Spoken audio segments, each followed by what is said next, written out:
Welcome to Nimmin Live, the #1 place on the internet to learn about YouTube, network with other content creators, and have an awesome time doing it. My name is Nick, and I have some awesome news for you today. So I have a guest coming on today who has 21 YouTube channels. They've grown to over 1 million subscribers. They work with some of the largest creators and brands on earth, and they're going to come here today and answer your YouTube questions with their vast knowledge of YouTube and what it takes to seriously grow a YouTube channel. His name is Derral, and he has cracked the YouTube formula, and he's going to be sharing some of that with you today. Now, look, if you're watching this on the replay, I'm going to put a timestamp down in the description, or a chapter, I should say, so that you can actually skip to the interview part of this, because you are definitely going to want to consume all of this. So before we get into that, though, before I actually bring Derral on, I do want to let you know that this stream is brought to you by TubeBuddy, the #1 browser plugin for YouTube content creators. TubeBuddy will help you optimize your videos for discovery. TubeBuddy will help you test your thumbnails so that you can make sure that whatever it is that you are doing with your content in terms of trying to get people to click on it, that you're doing it in the most effective way. TubeBuddy will also help you batch do a bunch of stuff on your channel. So it helps you basically manage your YouTube channel as well. But with TubeBuddy, it helps you in a bunch of different ways. It's made specifically for content creators. So if you're not familiar with TubeBuddy yet, you can try TubeBuddy free at tubebuddy.com/Nimmin, and you can see what TubeBuddy can do for you. And if you're a new content creator under 1,000 subscribers, you even get a discount if you decide to upgrade. So definitely make sure that you check it out at tubebuddy.com or tubebuddy.com/Nimmin, where I will get a commission if you do decide to upgrade. If you put that Nimmin right there on the end. Thank you for the hookup there. I also want to let you know that this stream is co-sponsored by StreamYard, which is the easiest live streaming platform on the face of the earth. StreamYard is what I use to live stream this every single Saturday. They allow you to add graphics to the screen. They allow you to easily be able to bring on guests, like I'm going to be doing with Derral here in just a little bit. You're going to see how seamless that is. They allow you to move things around the screen if you want to. It's just the easiest live streaming platform you'll ever use. But here's the kicker, is if you have a computer, let's say you're on a laptop, or you are on a computer that isn't really set up for, live streaming, StreamYard does all of the heavy lifting for you in the cloud. Basically, all you have to do is plug in a camera, connect your computer to their website, and then you can stream from there, and their software, their website does all of the heavy lifting for you. So you can try that out at StreamYard.com. Now, look, here's the thing. As we get into this, you want to get your questions into this form right now. So there's a form down in the description below where you can put the questions that you want answers to down in the description. Now, as we're going through this, because, of course, we want to make sure that we keep it fair. We want to make sure that we are bringing on, or basically getting your questions answered. If you put them in the form, it's in a more organized way, and it helps us get through them easier. However, we're also going to be pulling some good questions out of the chat directly as well. So if you have questions for Derral, definitely get them queued up and get them ready for Derral. So he's going to be coming on here in just a little bit. So because of that, I'm going to go ahead and get started with the actual stream. Go ahead and get started answering your questions. But before I do, I just want to say that I've been hanging out on Clubhouse a little bit more this past week than I normally do. So if you are on Clubhouse, definitely make sure that you follow me there. We're hopping on there, and I know Derral's hopping on there, and a lot of YouTube content creators are on there sharing tons of information there as well. So if you're not on Clubhouse yet, make sure that you get on Clubhouse. It's iOS only at this point in time. This is not sponsored in any way. I'm just absolutely loving it, and I want you to check it out. So make sure that you follow me if you do go there. It's just a conversational thing. It's kind of putting the social back into social media, where you can actually have conversations with people. It's absolutely awesome, but it's addictive, so be careful. So really quick before we get into this, I do want to encourage you to, if you're a regular viewer here, the content, the value that's getting ready to come out of this, go ahead and give this video a thumbs up, give this live stream a thumbs up, just so that other people, as they're coming in, they know that this is good stuff and they need to stick around for what's getting ready to happen. Now, I know that there are some super chats come in, so I will go ahead and I will address those really quick before I start getting into your questions here. So the very first one is, let's see here. The very first one is from Angel News TV. Thank you for the super sticker there. And thank you for the super chat as well. And we also have Romantic. Says, always great info. Everyone keep pushing for your dreams. Absolutely. That's what I'm talking about. There's a lot of amazing things that can happen to you as a content creator, but in order to make anything happen at all, you got to take action. You got to do the thing. So keep pursuing what it is that you're after.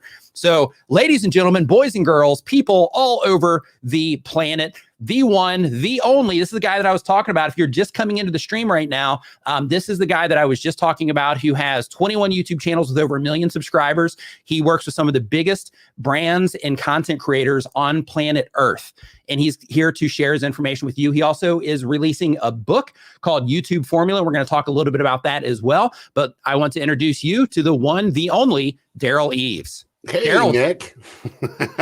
It's so good to be on. I really am excited about today. This would be awesome. I'm pumped to have you back. I'm pumped to have you back here on the stream. You know, in addition to all the help that Derral has done for everybody else too, like Derral, you know, he's the one that lit my fire for YouTube as well. So if it wasn't for this guy here on the screen, I wouldn't be here helping you guys out every Saturday either. So, you know, give Derral a round of applause for that. You know, also. But let's just make it clear, just to get started is one thing, and to actually go through it, it takes a lot of work, a lot of energy, a lot of effort, and the tenacity. And you have that, all those. You have that tenacity and that creativity, and that's why you're here today, which is super awesome to see, man. Thank you. So Derral, so basically today, you're familiar, you know, you've been on here before, you're familiar with, you know, kind of the format that we do here with the Q&As. So, you know, I would like to hop into the forum, go ahead and get some questions rolling if you're down for that. Let's go for it. Yep, that's great. Okay, how much time do you have for us today? We're going to take as much time as we need, man. So that's what I'm talking about. Love it. Absolutely love it. Okay. So the very first question that we have is from Nerd in the Bay, and these are all just random, like as they come in. So I don't like brief anything here as they come in. So I'm just throwing them at you. So the very first one here is from Nerd in the Bay. Nerd in the Bay says that the type of channel is gaming, fighting, action, and RPGs. The goal of the channel is to obtain a play button. So they're trying to hit that 1,000 subscriber milestone. And the question is, as somebody recently returning to streaming, what are some tips to grow your live audience? So regardless of what your goal is, there's a couple principles that you need to follow. And over the course of my career, I've worked with, like what Nick was saying, a lot of big creators and helped a lot of people. But the ones that I'm really the most excited about are the 24 plans that I had, and we executed on those plans to actually have a lot of success. And every single one of those 24 channels ended up getting 1 million subscribers each. Now, here's the interesting thing. 24 now. I thought it was 21. So you're up to 24 now. That's a couple of years ago. It's 21. Yeah, it's 24. We're almost to 25. We got 2 channels that are really close across, and it'll be this year sometime, probably second quarter. Congratulations. But anyway, but when you're looking at the overall dynamic, I would like to take a scale back and ask, why do people want to watch your content? Why do people want to watch live interaction on gaming? And you have to figure out what's your value proposition and who's going to find value in that stream. Because if you don't have that, I'm sorry, but it's going to take you a while of grinding away until you understand that before you can really grow. And a lot of people think, oh, it's just dumb luck. It's like this hack or this SEO or this strategy you need. But the strategy is bring value to humans and they'll come back. And I want to just give an example of this. And this is the meticulousness that we go into the process of when we're doing a channel. We actually started a channel last year, May 13th. It's called Beast Gaming. Now you know he's one of the bigger YouTubers that are out there. But for 6 months before that channel launched, a team of us was looking at content and people and how they would respond to it. We're looking at videos, why did they perform, and going through comments to try to understand that. Now, I know that a lot of creators don't have the time and energy to put into a lot of research, but you should. Maybe not as much as we do because we're psychotic in that realm. But that is the key. And we actually understood the audience. We understood which channels that we wanted to resonate with. We knew what we wanted to grow. And when that happened, we made about 10 different videos that we put out on YouTube just to see if they would perform. We didn't put it on the channel. We just wanted to put it out there, just see if it would perform. We did some testing and they were horrible. And we went back and edited it, and we finally got the moment that we wanted to. Now, if you look, it was the fastest growing channel to 10 million subscribers ever on the history of the platform. And I want to tell you why. The first strategy was we did not push it from the main channel. Why wouldn't you push it from the main channel? Well, we didn't, because it had no relevance. We wanted to grow the audience that we wanted to cultivate. So we had, channels like Dream and Preston Plays. And I mean, we had a whole list of stuff that we want to integrate with first. And that's where the stretch was. And if you go look at the thumbnails, go look at the very first thumbnails for about the first 2 months, you'll see it doesn't have Mr. Beast's face on it, which is probably the most iconic thumbnail that you'd click on. And we did that for a reason till we could get that right audience to come in. And when we hit about 3-4 million, it was at 2.5 million subscribers, then that's when we switched over. So if we put that much effort into a gaming channel, when you're doing your live streaming content, I would do the same thing. Like, really go and find 10 or 12 different channels that you like. Why do you like them? Write this down of like, what value do you do? What value are you receiving? And that will give you a little bit of context of the things that you're going to have to create.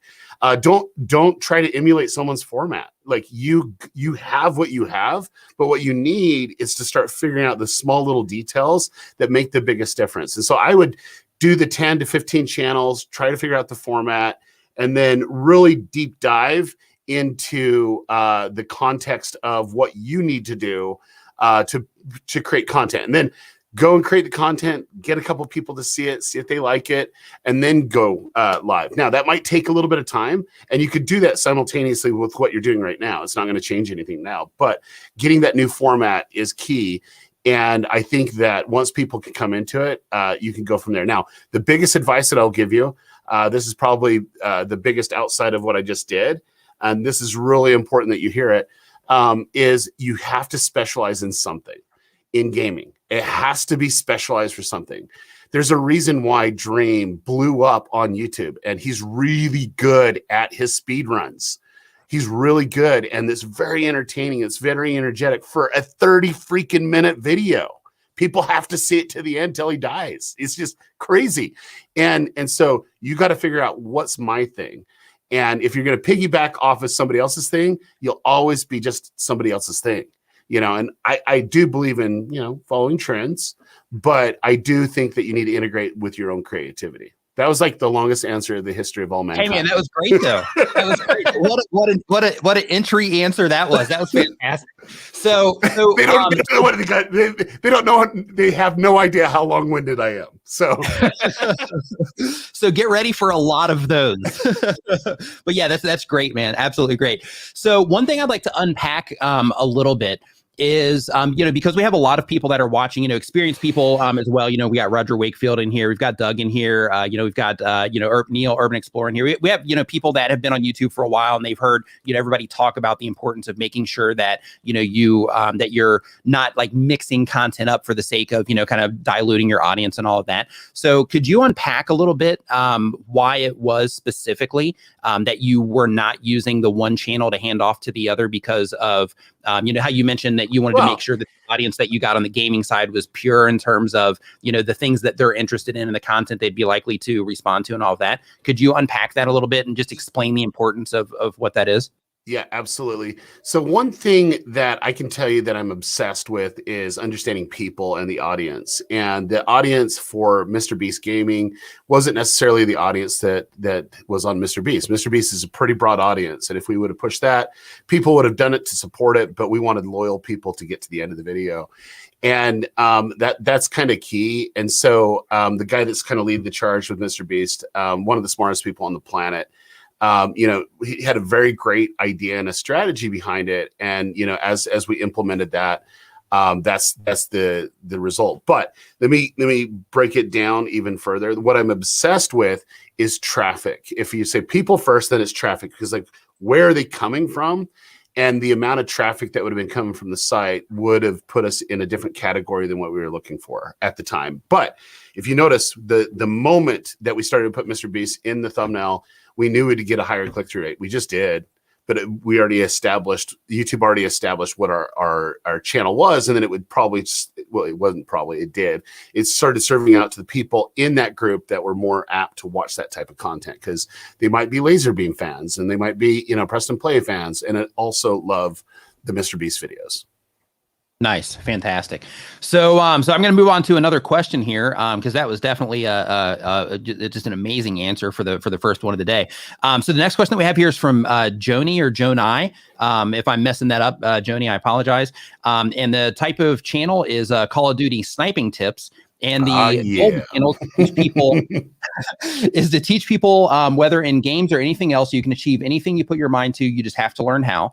And the question is 700 subs on my second month from starting, all thanks to you and Derral. I just discovered my channel is in restricted mode. It doesn't seem to be hurting my videos, but rather be safe than sorry. What steps of action should I take? Well, I think let's just kind of explain what restricted mode is, just so that we have some classification. Restricted mode is that you have to log into YouTube to see the content. And so there's that friction point.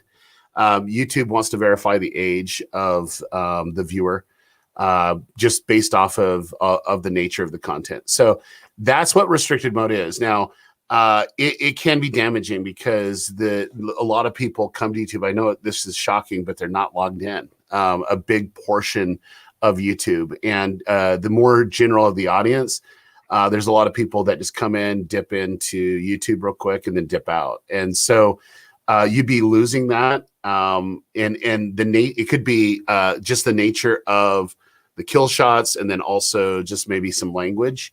If you have language that is inappropriate, it's a proven fact. If you don't swear in your videos, you'll make more money. And sometimes it might be that one little difference in the restricted mode, because they understand gameplay, but how you rant and say about the things in your gameplay sometimes will lead to, now this is for a more mature audience. Thus, the restricted mode is enabled.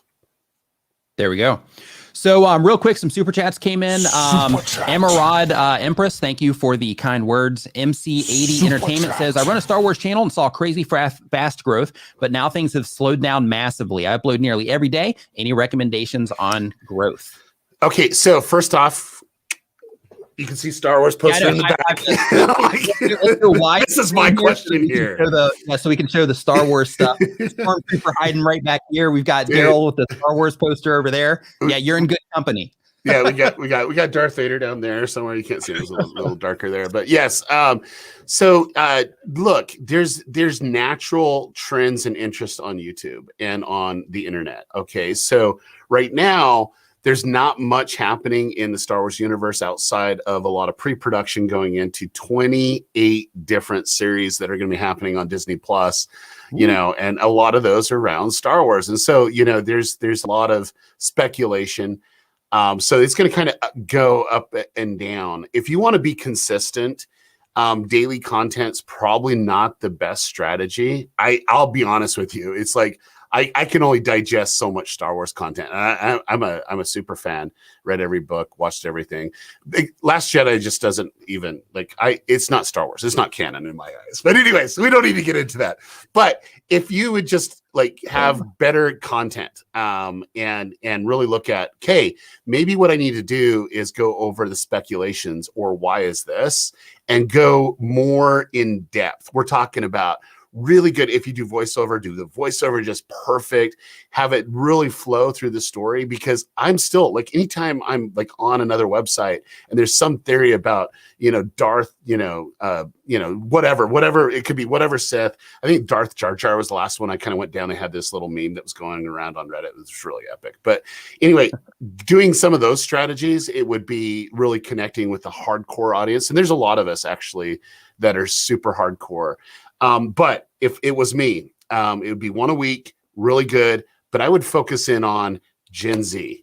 And I'm Gen X, and we're old school Star Wars. Old school Star Wars is not changing. I just want to let you know. New school Star Wars, think about Clone Wars, everything that's really kind of coming up. The Mandalorian, I would go 1000% in, because it's that new generation, and they go bananas, but you have to have that clickable title and video for them to go, oh, I want to see what he's going to say about this, or he or she is going to say about this. Boom. There you go. So real quick, side note on Mandalorian. So my girlfriend and I play Fortnite on quite a regular basis because she loves it. And I had to, as soon as that came out, now I'm running around as a Mandalorian, and that's like as close as I can get, right? So my brother has a full outfit. I don't know if you've no, I've seen that. Yeah, you have. You see my brother? Yeah, I mean, it's like a full blown, thing. It's pretty awesome. But he's stuck in Mexico. He can't even put it on anymore. So I mean, come on. I could go and dress up and send him pictures to make him, to make him feel a little bit better. Well, I don't know if they make him feel better or worse, though. I'm not sure. Yeah, but let me give him one other tip because I think this person deserves it. So when you really look at content, you really try to see what weaves in naturally. So at the end of Mandalorian, no spoilers here, but there was a very epic moment that occurred that introduced a new series that's coming out before Mandalorian. You bet everything in my power would find every little bit of information on that new series as much as you can, because people are interested. If you could be that source of news and information and speculation, I would watch that. And if I would watch it, I can guarantee you millions of people would watch it too. So, because I'm a very tough critic. So you're like a hardcore fan. Like I'm a fan, but I'm not like a overly like hardcore fan. Like my brother, for example, like I'll listen to him in conversations, and like his nerd path on Star Wars will go so deep that I'm kind of like, okay, you lost me like, 3 levels ago. So like I'm a fan, but I'm not, not that level. I actually talked about this in my book, and because it was the first moment that I was blown away by film was Empire Strikes Back. I went with my uncles. Like, it was a very pivotal moment in my life, and I think that's kind of what led to my passion and love with video and ads and just different types of content. But that was the kind of the ignite the pilot light, and I became super sensitive to, hey, this is really good, and it's really made me feel something differently than just TV, And so Empire, by far, best Star Wars film of all time. Debate me on that one for sure. You're sitting there with a sign, change my mind. Yeah, that's exactly right. I need that meme, but yeah. Hey, since you mentioned your book, I've got a thing up here on the screen right now, letting people know, where they can find out information on that. Could you just give us a little bit of insight, because you do have, the amount of knowledge that you have, around YouTube is vast. Can you just give a little bit of insight about, what the book is about, why you wrote it and all of that, and then we'll get into some more questions. Yeah. So first off, really big disclaimer. I read a lot. So I'm like, 70 to 90 books a year. So I'm a consumer, and I love knowledge. I love seeking knowledge. I spend at least an hour a day trying to improve my knowledge base. And it's just really important in all aspects of my life. And I wanted to do something that could bring value to a lot of people that were struggling. And I have knowledge that I've been able to accumulate since 2005 in the YouTube ecosystem, but realistically, most of my life that would lead up to this moment, and the things that I was doing beforehand that would go there. So I read every book that there is to read on YouTube. There was a book that really inspired me. It's called Videocracy. So it was written by Kevin. His last name's evading me right now, but he was the trends manager at YouTube. He currently is still. And I really loved it because it was more about the story of people and trends and why. And that I just love stuff like that. And I'm like, okay, I'm known for understanding the algorithm and, the AI, all that other stuff. If I was going to write a book, what would it be? And it took a little time to formulate it because I didn't want it to go out of date. And so I decided that I would write a book about the YouTube formula. And just to give you a hint, the YouTube formula is actually the human formula. And it's just understanding how people respond on YouTube and how YouTube looks at the ecosystem. So part 1 is about YouTube specifically, their history, why they made decisions that they did. I find it the most fascinating because I'm a historian buff, but it was what the decisions that they made to take us where we're at today and why they made them. And then we go into the algorithm and the AI really, really in depth and really give you some very fundamental principles on it.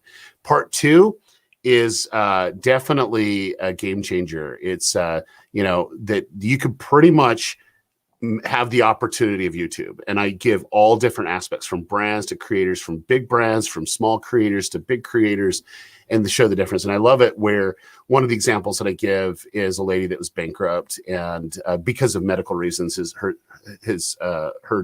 son had some cancer, and she just kind of was in financial ruin. And now she's in 9 figures. Like she built a freaking empire. Nice. And was able to do that because of YouTube. And so I kind of share her story and others like that. And then part 3 of the book is the YouTube formula. And this is where I put kind of a mini course together as well. So it comes with video content. If it's a book about YouTube, I have to do video. So we have a video course there too. But the YouTube formula is the human formula. And it's basically going back through part 1 of understanding the decisions that YouTube has made and will continue to make just because of the pattern of history. And then what you can do to really get people to respond to your content, and where, and this is the important thing, where you should put your energy and focus.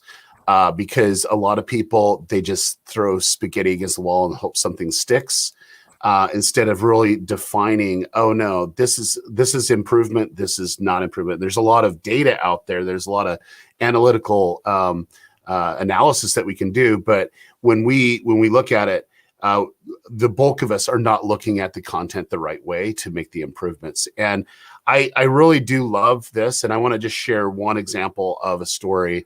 But there was a creator that came into the space, and he was super passionate about, making content. And he wanted to kind of showcase his tow truck rescues on YouTube. There's an audience for everything, right? Right. So he can't. What's a tow truck rescue? I don't even know what a tow truck rescue is. Does that mean like somebody's stranded and the tow truck goes and picks them up, and they record it, and that's the video. Okay, but it's kind of cool because we live in southern Utah, and this is where this tow truck company is, but they're out stranded somewhere. Like they're literally stranded in the middle of nowhere. So there is some context to it. And the guy lives in my hometown, and I'm like, I wanted to use case studies in this book. So I used all my students that are in Channel Jumpstart, and then I wanted to use actual people receiving this. And so when he came in, I'm like in the middle of my book. I'm like, hey, let's just make you a case study. He's like, what do you mean case study? What's this case study stuff you talk about? And I says, I want to shift your thought process on this. And so I led with the principles that I teach in the book, and I showed him ways to improve his content. And he was right around 20,000 subscribers, which is doing great, for that type of content. He then gained 500,000 subscribers in less than 6 months and 110 million video views. But what's more important is that he was able to employ a lot of people, and also is passionate about doing what he loves. And then he's doing other ancillary things that we talk about in the book as well, where it really provides. Now, taking a step back, if you want to go look at that, I usually don't talk about channels like this, but it's Matt's Off-Road Recovery. You can find it on YouTube. You can see the journey. You can see he's crushing it every freaking day.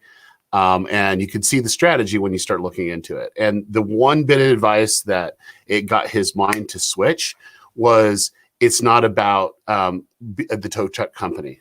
It's not about him. And he goes, whoa, what's going on here? And I says, no, take a step back. What it's about is a group of friends rescuing someone and having fun and helping someone in need. That is what the channel's about. And when he was able to wrap his mind around that, instead of saying, oh, here's the technical way we do this, and this is why we do that, boom, he grew. And those are the small little details, the small tweaks that really lead to success. And, I'd encourage everyone, grab a copy. You can get it here at YT Formula or your book of choice, book of choice. This one actually comes with a lot more bonuses that you want to do. So. Nice. And you mentioned Channel Jumpstart as well. With Channel Jumpstart, because I know that that's kind of like, enroll and then you kind of pause it for a bit and then you enroll and all that stuff. So I didn't add Channel Jumpstart to the description, but basically if you just go to channeljumpstart.com, then you can hop on that list as well when he's accepting students over there. And I have to put a disclaimer out. We turn down more than we accept. We can only take so many students on. It's not a course. It's a mentoring program. And so, it's 12 weeks intense with me and it is intense, and there's a lot of people that can have success on that. But yeah, you're more than welcome, channeljumpstart.com for sure. All right. So let's see here. Next up on our list, we have Chris Munt Hair Tutorials. And let's see here. The type of channel is hairdressing educational videos. The goal of the channel is to become the best source of education for hairdressers and go full time. And the question is, thanks for all of your advice and taking your time to pass it on in these sessions. I've been listening and in 10 months gone from 50 to nearly 2,000 and last week became a YouTube partner. High five and fist bump to you, by the way. Right. Nice work. My question is the ad revenue is slow and I knew this, so I'm looking to make income from other areas. I have a buy me a coffee account as well as affiliate links. Although this is my third account on this, I talk about both in my videos, but to date, no success. I have a website and have given away free digital training to collect people's emails through MailChimp. I've set up a print-on-demand site too. However, all of these so far have not driven any sales. I'd really like to build my channel, and the money from these would help build my channel. How can I move forward using all of these better to drive income? Because as of to date, I've hit a wall. Thank you for your advice and your help as always. I appreciate it. So one of the things that that Derral is also extremely good at is making money from YouTube channels. There you go. So Derral, what are your thoughts on people that are that are trying to monetize? Let's say somebody like in this situation, 2,000 subscribers, trying to get the ball rolling on monetization off platform. So first off, you're doing everything that you think that you need to do to really do that. You're listening to everybody's advice. You get affiliates. You're doing all that other stuff. You're too scattered. I'll be honest with you, way too scattered. I would figure out what would make sense to integrate the easiest and what's the biggest need for your current viewership and demographic. And when you do that, that's where magic actually happens. And this is another part, and part two is the opportunity. I actually interview Cute Girls Hairstyle, Sean and Mindy McKnight. They're OGs in the space, and they have really built an empire. Once you see, because I don't think everyone knows the vastness of their empire that they've created in the hair industry, but it's really, really intense. And some of the most coveted space in the world is shelf space in Walmart, and they have almost like 12 feet of it, which is unheard of across all Walmart. And they have a very, very specific brand that they've been able to build off of that. So taking that step back, I would just look at what would be the best for the people that are coming on, and whether it's affiliate based, that could be a start, but it's going to take a ton of volume for you to achieve, a paycheck out of that. And the volume can come, but it's just almost, sixes with the ad program. So what I would do is look at, is there a digital product that would make sense and would resonate? And I think that you've done that, but it's not just clicking with the natural content that you have, or you'd have sales. And, you need to figure out a way to do it. Now, let me give you a hyper tip. This is a hyper tip. What Nick is doing here right now, every Saturday in the history of all mankind, is the most effective way to sell. It is by far the best. I've done, and this is no exaggeration, hundreds of millions of dollars of transactions have happened because of live streams that I've been a part of. And I do believe that it's very, very effective. And so maybe what you need to do is just do a live stream and then, weave it into your content where it's your product or your sponsor. And that could lead to more understanding of what you're trying to do. And that will lead to ultimately more sales. So in a nutshell, then basically just kind of simplify instead of trying to go after everything, just pick like, the things that are the best fit. So like in this situation, it seems like, like if they're doing like hairdressing and that sort of thing, they're doing hairdressing educational videos, taking that into a course format of some kind and just going hard on that course. It seems like that might be the path in that situation. Yeah. Yeah. And the whole thing is people love to see results, and that's something that they kind of thrive off of. And so just start showing this stuff. And if you could create a movement around it where people are like posting, photos and videos of things that they learn from you, then that's, organic sales as well, which is, a way to bring people into the funnel.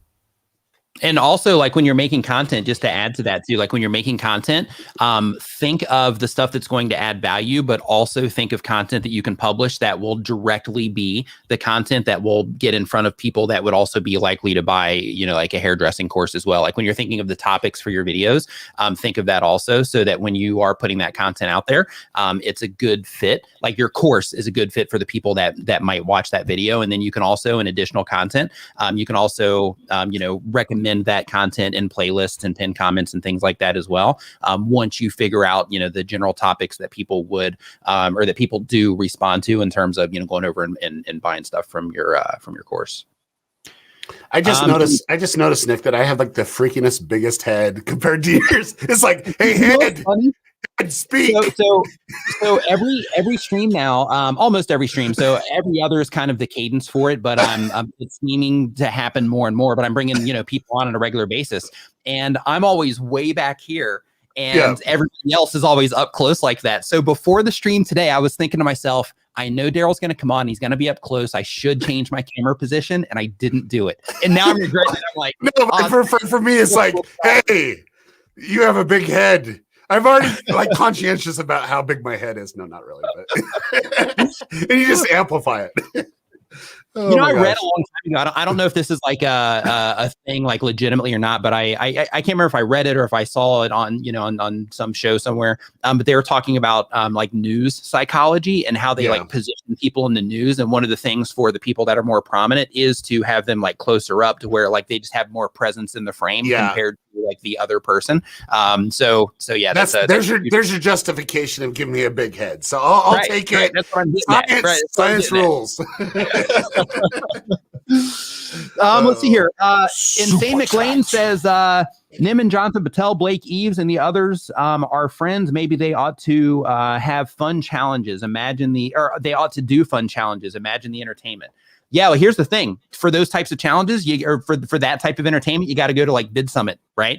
Because like Derral, he actually runs, Bid Summit's his, and that's where those types of shenanigans go down. So like once everything gets back to normal, you definitely want to go to there so that you can be a part of those shenanigans, because it's always fun. Next up, wait. Did you see that super chat that came in? Oh my gosh. Luria, oh my gosh. No one has a bigger head than Derral. Yeah, she says, no one thinks you have a big head, Derral, as long as you're dropping those knowledge bombs. Love it. Thank you for that, Luria. Oh, that's awesome. That's awesome. And we have here, Hortonus says, Nick's advice and channel reviews helped me get from 3,000 to 30,000 subscribers. Good luck, guys. High five and fist bump to you. Nice work on hitting that 30,000 subscriber milestone. Nice work. So the next question that we have here is from Party Rental Knowledge. Party Rental Knowledge says they upload every other day. They've been on YouTube for less than 6 months. It's an educational channel. The goal of the channel is to educate, make money, and become more creative. I like that becoming more creative part. And the question is, what is your process for split testing thumbnails, and what advice can you give to streamline the process in an efficient way? Say you start with the perfect keyword and title and you make the video. What's next? What's the videos about though? Like, I'm trying to figure that basically out. They do educational content. Yeah. So basically the questions that I have in the form are, what type of channel do you have? What's the goal of your channel? What's your question? How long have you been making videos? How many times per week do you upload? Right. And I have the channel reference as well. It's Party Rental Knowledge. So what the channel is about, because he's a channel member as well. So what the channel's about is he is sharing information to other people who are in the party rental business. Got it. So just make sure that you understand that it's a very small market, very, very small market. And you probably already understand that. So And you're asking split testing. So let me give you some ideas. Let me just pull up this channel quick. There it is. Okay. One of the things that I look at is opportunity seekers. So it looks like there might be a way that you can kind of weave in your business for opportunity seekers. Now, I know this probably doesn't. This will answer your question, and we'll get to it just in a second. Okay, for the A/B testing. But if you would just broaden it out just a little bit, where there's a lot of people right now that are furloughed, without a job, looking for other opportunities. And if you're providing an opportunity with entertainment and bounce house stuff, and how to deal with it with COVID, and how to go through all this other stuff, that brings a lot of value that a lot of people in the industry will find, but also, it'll give them tips and techniques and knowledge. And I don't know, you might already be doing that. I just barely started looking at your channel just a few seconds ago. So that's the first thing. So let's go back to split testing. Look, there's a tool, TubeBuddy. Most of us use it. There's a split testing feature that's really good in that. But let me tell you how aggressive I go. Because I don't use that tool as much, only when for a certain strategy we'll talk about maybe a little bit later. But what I like to do is look at my own analytics and see what are the top performing click-through rates by traffic source. And I want to start grouping those together. And there's ways to do that in analytics. It'd be a video that we'd have to do, because it just show you the process of how to do that. But you can put them all together and you can start looking for commonalities. Like why did that perform better than the other? And then do the same thing with all your low performing thumbnails, and then your mediocre thumbnails. And then you'll have all the groups that are there that you'd be able to see very quickly the essence of what's actually working with your current audience. And that's the indicator that most people don't really look at. They'll just put it, let's just on TubeBuddy, and TubeBuddy's gonna bring us more traffic, and that's great. But those sometimes aren't necessarily our audience. This is actual data that we have. And then once you see that, then you're like, okay, let's go ahead and make 4 thumbnails for my next video. Okay, 4. Okay. And you now know what your baselines are based off of where it's at. And you can start tracking that. I actually, with my students, we have tools to track all this stuff, because it's just like, it'd be crazy to track all of it. But you want to track it to see where it's at and where your baseline's at, and then if it's above or below. Now, the cool thing about YouTube is they listen to me a lot, when I love it. And so the real-time CTR, I've been asking and pleading for that. Every time I'd see an employee, I'm like, hey, real-time CTR? Like, we're getting there. Come on. I'm like, we have real-time data. Like, give us the CTR. And so let me put a disclaimer here. Do not look at all traffic CTR. Look at traffic source CTR. It's a big mistake that most people make, but you'll understand the baseline. By that really quick, Derral, if you don't mind me jumping in here, just because a lot of new content creators are here as well. So what he means by that is when you go into your analytics for a video, they show you that upside down triangle, that funnel looking thing. So what he's talking about is you don't want to just look at the number that they're showing you there, because that's mixing in all of the different traffic sources to give you that number. And that number can easily be distorted based on where your views are coming from. So because of that, what you want to do is you want to go into your traffic sources in your YouTube analytics, and you want to look at the information for each different traffic source, so that you can make sure that you're making the right choices around what it is that you're doing. Okay, and sorry, go ahead. I'm going to let YouTube rename the video performance funnel the upside down triangle thingy. Right. I love it. No, that's perfect. That's perfect. Speaking the language, man. Speaking the language. You know your audience, which is good. Okay, so going back to that, so I like to understand where that's at. Now with real-time CTR, you can now start seeing, is this above normal or below normal based off of the impressions and where that traffic is. So generally, most of your traffic comes from when you release a video, through browse feature, which is homepage and subscription feed. And that happens for about 24, 48 hours, and it starts to kick in other traffic sources. However, yours might be search, but you'll still have CTR data. You just got to understand, okay, where generally do I get my views from? And in the real time, you're able to see where your traffic's coming from, so you can kind of have an idea. Oh, my traffic's coming from search. This is what my average normally is. That's way below average. then you have 3 other thumbnails to start switching it out. And if it brings it up, you know, you can literally see if it brings it up, that's great. And I usually wait about 2 hours before I make that call. That takes a little while for YouTube to do its thing. And then I usually switch it out. And then after that, I might switch it out if it's not performing. Now, sometimes in a very rare occasion, I know that thumbnail is just a banger. And what might be disconnected is the title. And when I switch that, that generally fixes the problem. So if you know that it is, and you say, hey, this responds better, you know, but these thumbnails can perform that way. Now that's stage 1 of split testing. But if I'm doing an ad project, I would 100% buy ads and see what people will click on, the title and thumbnail. And I did that for the Squatty Potty Pooping Unicorn. We did, you know, 145 different variations of titling and 45 different variations of thumbnails. And we put them together just to see which one performed the best. And the reason why it made it really important, because if people didn't click, they would never buy. And the same thing for you. If they don't click, they'll never watch your video or the next video or subscribe. Boom.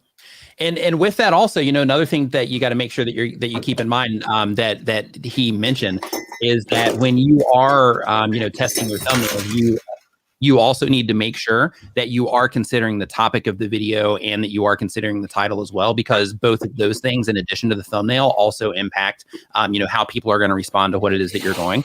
So keep those things in mind also.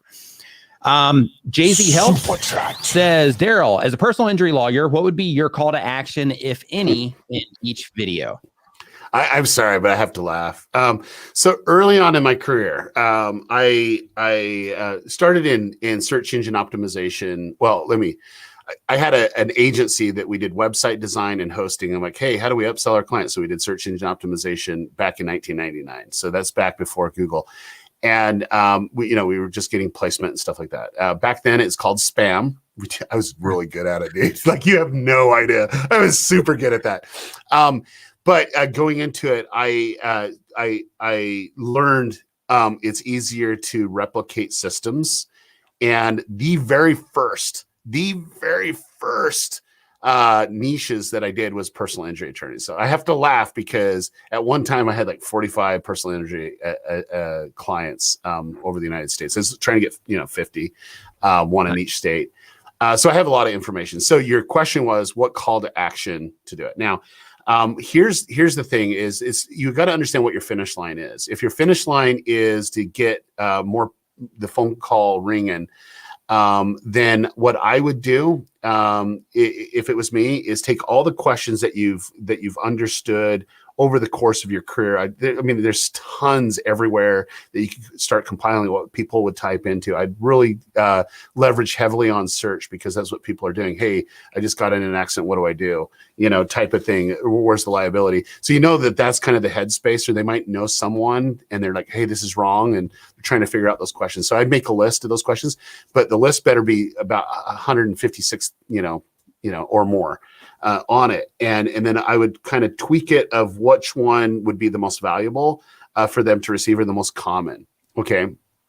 Now, being in the space, it's more about your face and coming across as someone that can help, and realizing it's just not the people that are want to sue happy, but there are legitimate people that are have been hurt and damaged, and there needs to be help for them. And so if you are that hero for them, that you're giving them the information, what they should look at, and then also things that they should consider. And then at the end of the video, hey, I have this free 15-minute call that we can have. We can just schedule it up right here, right now. Now, keep in mind, you're going to a freaking worldwide audience, and you might only have a law degree in a certain state. But you might be a part of a bigger thing. Then you can kind of refer them to another lawyer, and you can take a referral fee, which is really, really lucrative too. That's a really powerful thing. So I think it's just giving them the resources, like 5 things to consider before hiring a personal injury attorney is a smart play. But I don't think it's the right play, because I think they can get all that on YouTube, and you should do that as a YouTube video. But the whole essence of it is just hearing them out, letting them go on the call. So whether that's just someone on your staff, you can say someone on my team you can talk to, that's an inbound call. If that's what your goal is, you just got it. And it would just be more positioning it. And the complexities is basically where are they coming geographically. Now, here is the power tip. Everyone gets a power tip because I just spew out information. The best thing that you could possibly do is have an ad that just rocks it. And then what I would do is do a geolocated ad at anyone that it lives in your region that you hold your law degree and have your license with. I would have that ad fire on anyone that's searching for that type of content. And you can have an ad that's geared toward your YouTube channel. Free resources. I'm going to give you free resources, what you need to do for an attorney. You find that here on this channel. And then also an ad that leads into it. Now, the second ad that leads into it, the only time that ad would fire is when someone watches your video. You can actually attach your YouTube channel to an ad account and then have it fire. Like anyone that watches this YouTube video that hasn't filled out the form or called us, show them this ad. You can actually do these things like that. And I would put a lot of resources, as I know that most personal injury attorneys have a lot of resources when it comes to that, because their percentages that they get off of some cases, could fund them for 5 years. And so you can definitely do that. If you're brand new in the space, then I would still do it and maybe get it to that phone to ring. So, boom. That's like more fire. I give the longest answers here. Oh, they're great though. They're great. Yeah. Like with some of these, I don't think that they could be short answers just because of it's just like value after value after value after value. Well, it's awesome. And I think that's the essence. I wasn't going to do this, but I think this is a really good time. The main reason why I started a YouTube channel is to give tips, is to give back. It was never to be the guru. I'm actually more obsessed with my businesses and the stuff that I have. And I just want to help people. And I see that this is a great opportunity. Now, you can see the frequency of my release on my YouTube channel. It's only when I have time. I'll be honest with you. And I don't have a lot of time as of late. I have a project that is just taking off and is consuming the most of my time, which was all developed through the book, like Audience Development 101, and really understanding the audience, getting the cadence, raising money, turning the audience into rabid fans, and then getting those fans to help promote. And it's like, I will have to write a book about that experience because it is just phenomenal. And so that's been taking a lot of my time. But the whole reason why I wrote this book, the YouTube formula, is I just don't do as many videos, and to give it justice, I need to give the length that is needed to explain the topic. So some of these things right here that we were saying, I give a longer answer when I could give a 2-word answer, or a 2-sentence answer. And I think that's where value is, because it will spur your ideation as a creator or a business owner to go from there. And like for me, I just and Nick, you know my heart, and I like to help people just by nature, and I don't expect too much in return. Well, nothing actually, but I think that the most important thing is that's where my value is. Now, there's a difference between you and I. You are a content creator. I'm not. And I will 100% agree that I'm not a content creator. I'm just an entrepreneur that uses video, and I'm really good at that too. So.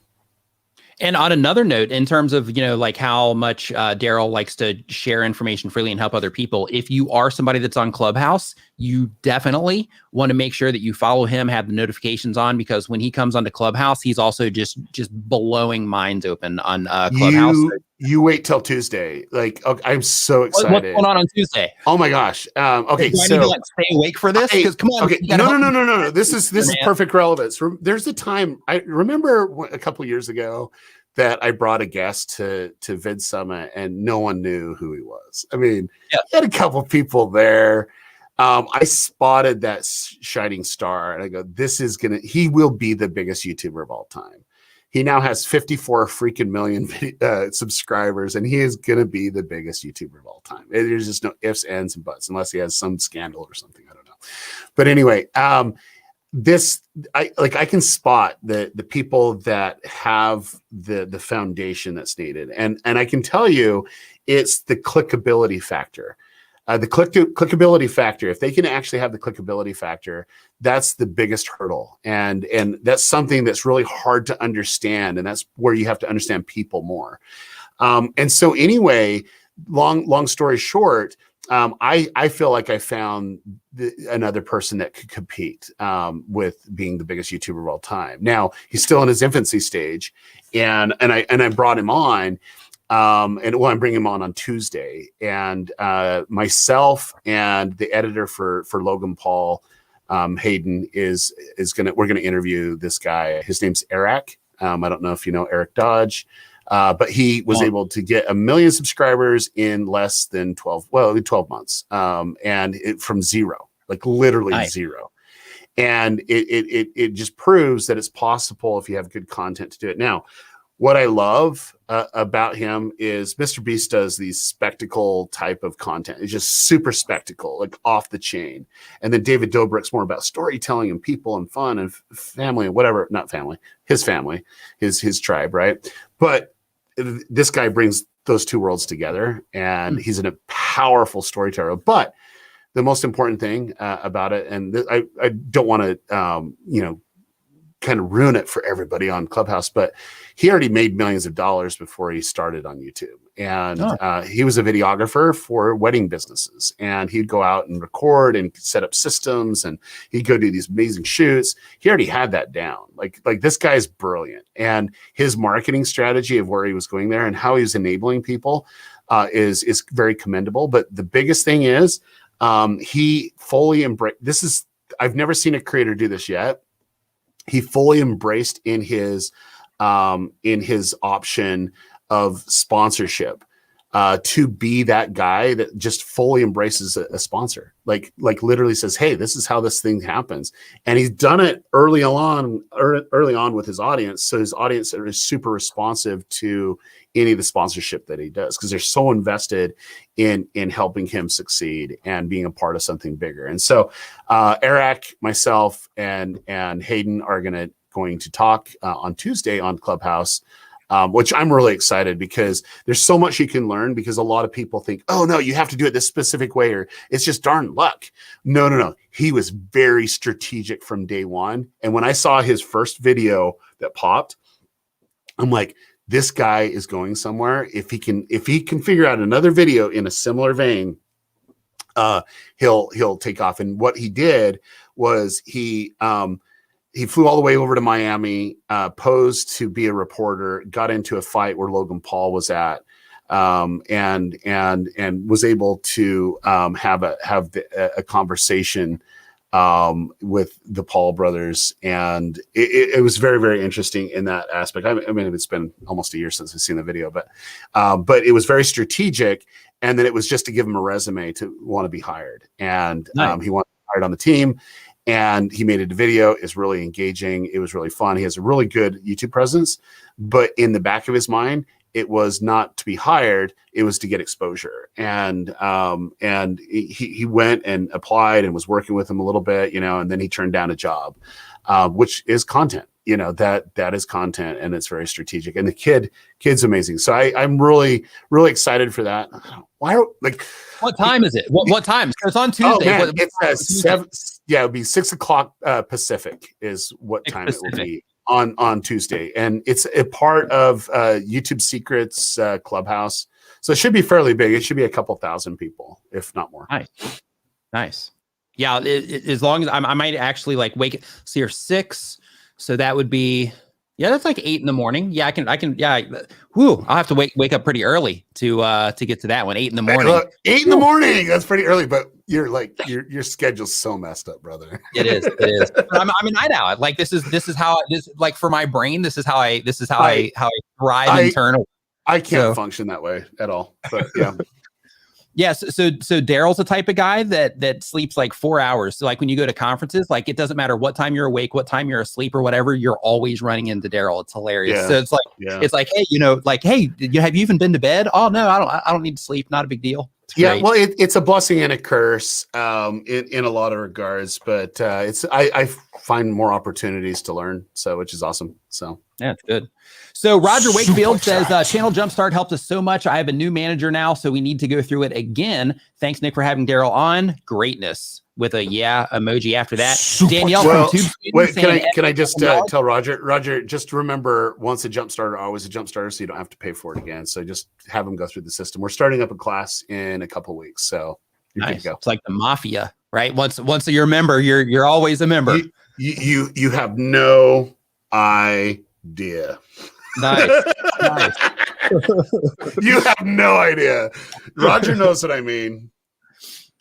Tube Spanner, epic level of knowledge being shared today. Thank you both. Our pleasure, Danielle. So Tube Spanner, I'm actually partnering with Danielle on Tube Spanner, that we're making that into a awesome YouTube tool as well. So a lot of information going to be shared on that in the coming future. So definitely keep your ears open for that one, everybody. And next question that we have here, Derral, is a legal question, which we'll go ahead and put the disclaimer, say that we are not legal. We're not lawyers. We're not legal experts in any place on the planet, but we can definitely give our thoughts and opinions on the question. So Science-Based Fitness says, I'm making a video on supplements and break down the effects along with my recommendations on what's worth it. Can I show name brands? Do I need disclaimers? Okay. So I've paid attorneys a lot of money over the course of my career, a lot. And I've worked in industries too that are heavily regulated, and you cannot overprotect yourself. So like right now, I actually have a company that I own that we took public money in, so that it's really scrutinized with the Securities Exchange Commission, the FTC. And so that, I mean, I'm president of that company. It's pretty awesome, but there's so much to it. So for me, with the vastness of how much money I've paid attorneys, you either pay to protect and get it done early. So I'd get a consultation from an attorney and say, what do I need to do? And then do what they say, or you pay on the back end. And I do not, like, you can go after and do the brands and you can break it down like that as commentary. But you're dealing with a very, very, very big industry that they have pockets of money. And then those pockets of money open up a safe full of money, and you open up the safe full of money and you discover that it's just mountains of money in that thing. And they're willing to throw a lot of money at you to fight you. And so regardless of where it is, so I get strong legal advice and then do the disclaimers. That doesn't mean that they can't suppress your stuff too. But man, that's very depressing. That's very depressing. What am I supposed to do? So the next question that we have is from Roberto Blake, actually hiding behind Zenbuster Music. Roberto says, Derral, thoughts and advice on faceless channels and music channels. What is something most people don't consider when growing these types of channels? Any secrets? Okay. I've had my fair share of growing a couple YouTube channels to 1 million subscribers based off of music.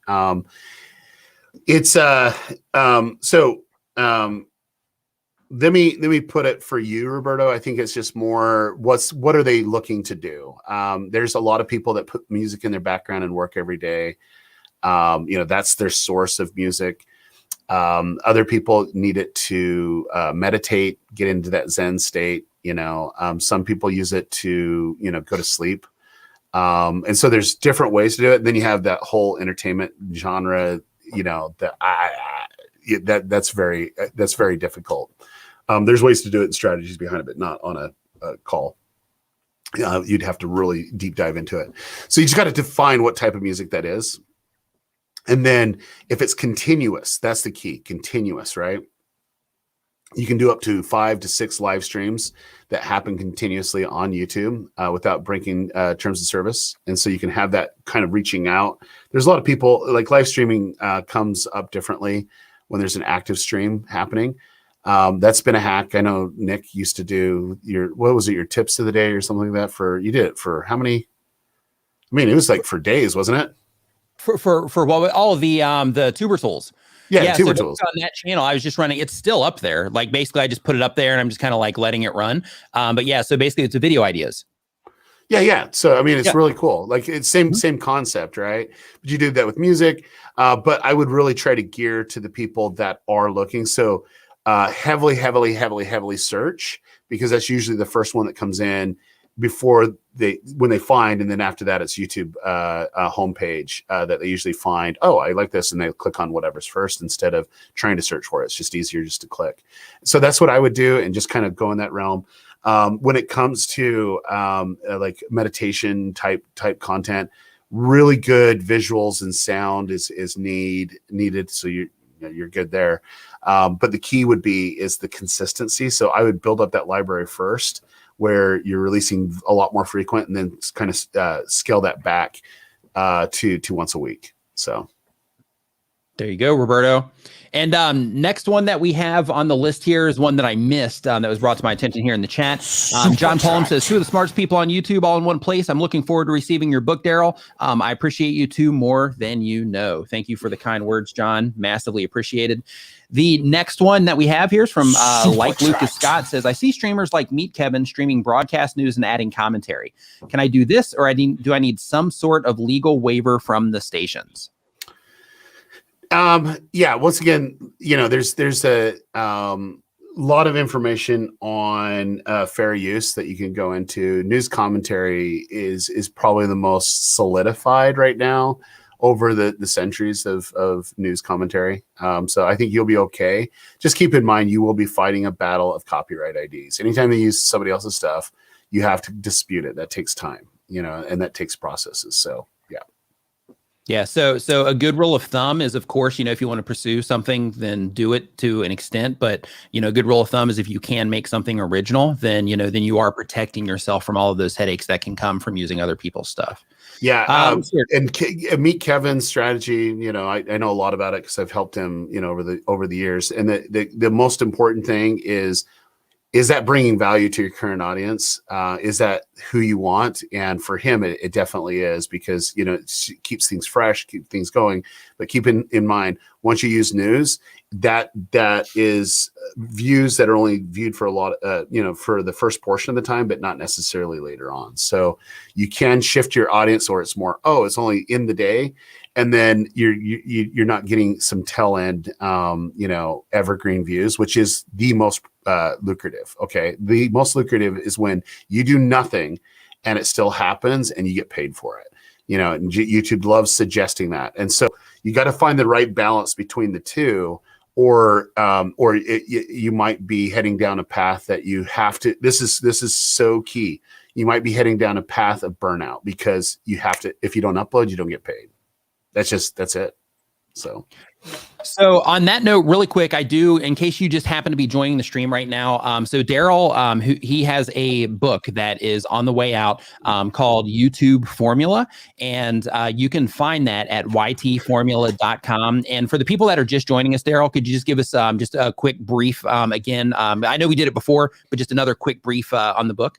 Yeah. So the book is something that I put together. It's in 3 parts. The first part is a history lesson of YouTube and why they made specific decisions along the way.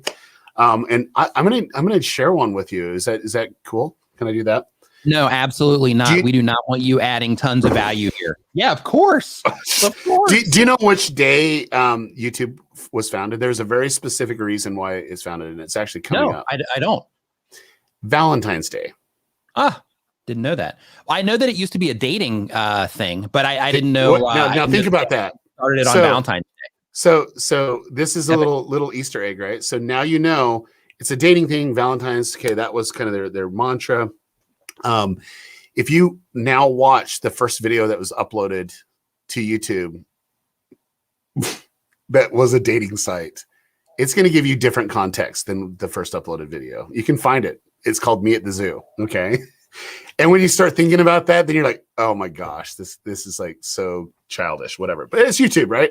But anyway, that right there was the start. So it was a dating website. What was interesting was come May, they were trying to do everything to get women to upload their bios, because it's really easy for guys to go on if there's women there. And so they were paying $20 an upload. They was on Craigslist. They went on campuses and would put out flyers. And then they went to Vegas and Los Angeles and was like, hey, $20, you know, this is an easy way to make money. And they were hardly getting any type of thing. However, they noticed that the people from Stanford and a few others were not using it for a dating site, but they were posting pictures of their cat or videos of their cat or their snowboarding experience or stuff in a different way. And they had to make a decision. So they made a plan. They executed on that plan. And they got the analysis. And what they did is they had to decide, what do I do next? Do we go down the dating route and fight with eHarmony and all those other companies? Or do we let this become what it should be, which is giving these creators the tools to broadcast themselves, embed the videos on the website, and really have it take off? And they made a hard decision. And so they made a plan, executed, analyzed, and they adjusted. And when they adjusted, that's when they became what YouTube is today. Because they decided to give the power to the creators, to make it easier for creators to shoot or to upload their content and get the data that they need to do it, and embed on websites and everything like that. And so that was that big shift. And so that whole book, that's pretty much chapter 1 of the book, but that's that whole shift of your mindset, because once they made that decision, that's the decision how you can succeed on the platform too. And you have to put a plan, execute, and then there's the analyzation portion, and everybody has to do it. And it's how you adjust your content, how you adjust your flow. That's how you'll you'll always improve, whether it's titles, thumbnails. The more information that you have, you just have to know how to extract it in a way to make good data-driven decisions. And so I did part 1 of the book about that. It's like the YouTube, the platform, the history. And part 1 goes really in depth on decisions that they made to do the monetization program, why they did that. I just found out from one of the co-founders of YouTube just recently, and I didn't put this in the book, so I didn't know that before the book, but he was actually drunk on stage when he says, oh yeah, we're going to go, give YouTube monetization for all our creators. And then he went back to his team and says, crap, we have to do YouTube monetization with our creators. And so that's where it kind of started. I didn't know that until after we had the conversation, but anyway, that was interesting. And then it led to, okay, how did they react to that? And it created the ecosystem. And what is that ecosystem? So we talk about that in depth. Then we talk about the algorithm and when it shifted and when there was an AI brought in and what that did and what the AI's intentions are. And then understanding that the AI control algorithms with an S, which every traffic source is an algorithm, okay? And they might have multiple algorithms in it.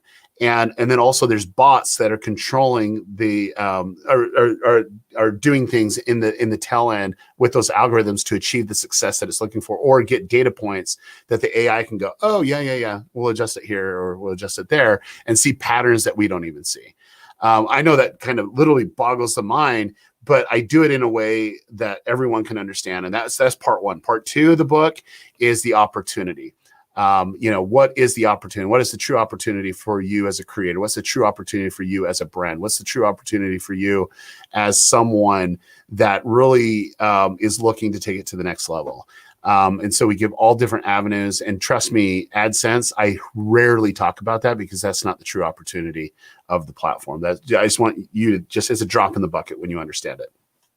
And then part 3 is the YouTube formula. Part 3 is the title of the book. And in short, it's how humans respond to YouTube, how they respond to video. And we break it down, what to look at, why you're looking at it, and then how you analyze it and how to improve, because that's the formula: plan, execute, analyze, and adjust. That's what we do.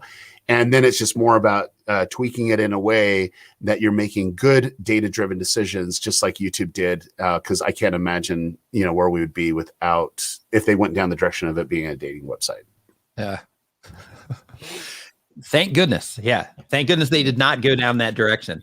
So really quick, Derral, because there's a lot of people that are watching the stream right now that, that are just getting started with YouTube, Yep. that are, like 10,000 subscribers or less. Yep. In your experience for those people, what would you recommend to them in terms of like the day-to-day things that they should be doing around their channel? Like, what should they be paying attention to? What should they make sure that they're keeping in mind when they are, when they're going through the process of, starting to grow a YouTube channel? I think that people, content creators, even small and large content creators get into the pattern of, we're going to make a video. And it's going to be the most amazing video that anyone will ever see. And they make a video. And then they're starting to think about, oh, crap, I need a title. Oh, crap, I need a thumbnail. Oh, man, the video is just disconnected now, right? And so if I was ever to give strong advice on how to grow from 0 to exposure, would be, how in the world am I going to get someone to click? Okay, without being clickbait, but be more in click food. So click food is when you're fulfilling on that promise of that title and thumbnail. Clickbait is when it's literally misleading and it's not even fulfilling on what you're doing. Okay, and there's a fine line between that. And a lot of people say whatever, but something's clickable. It's just easy. And why don't we go through the exercise, Nick? I think everyone. Let's pick an industry. Let's figure out an industry. Who has, put it in the chat what industry you want to do. Oh, I can't hijack your stream. Can we do this, Nick? Can we? Good. Yeah, this is what I have you on here for, man. This is great. Yeah. Okay. So let's do something. Which industry should we do? Let's just do something outside of YouTube education in general. Let's just find something that a common industry. So Hybrid Steel's in here, and he mentioned gaming. So there are definitely a lot of gamers that are always in here trying to get additional information. And there's a lot of gamers that watch the stream as well. I love that. I love that because I have a lot of previous clients of mine have been Epic Games, Nintendo. So I got a lot of, and plus if you look at, I have gaming consoles laying everywhere. Okay, so anyway. So let's do gaming. That sounds great. So if I was to decide what the gaming was, I want to see what's more clickable. Let's kind of break that down. Okay, so live streaming is live streaming. Among Us is Among Us. Let's pick a different game. What would it be? You pick the game, Nick. Fortnite. Yeah, just so if my girlfriend happens to be watching this, so she'll be like, yes, Fortnite. Yeah. Okay. So here's the difference, guys. When you believe that people are watching you for your gameplay, you will never get them to come back.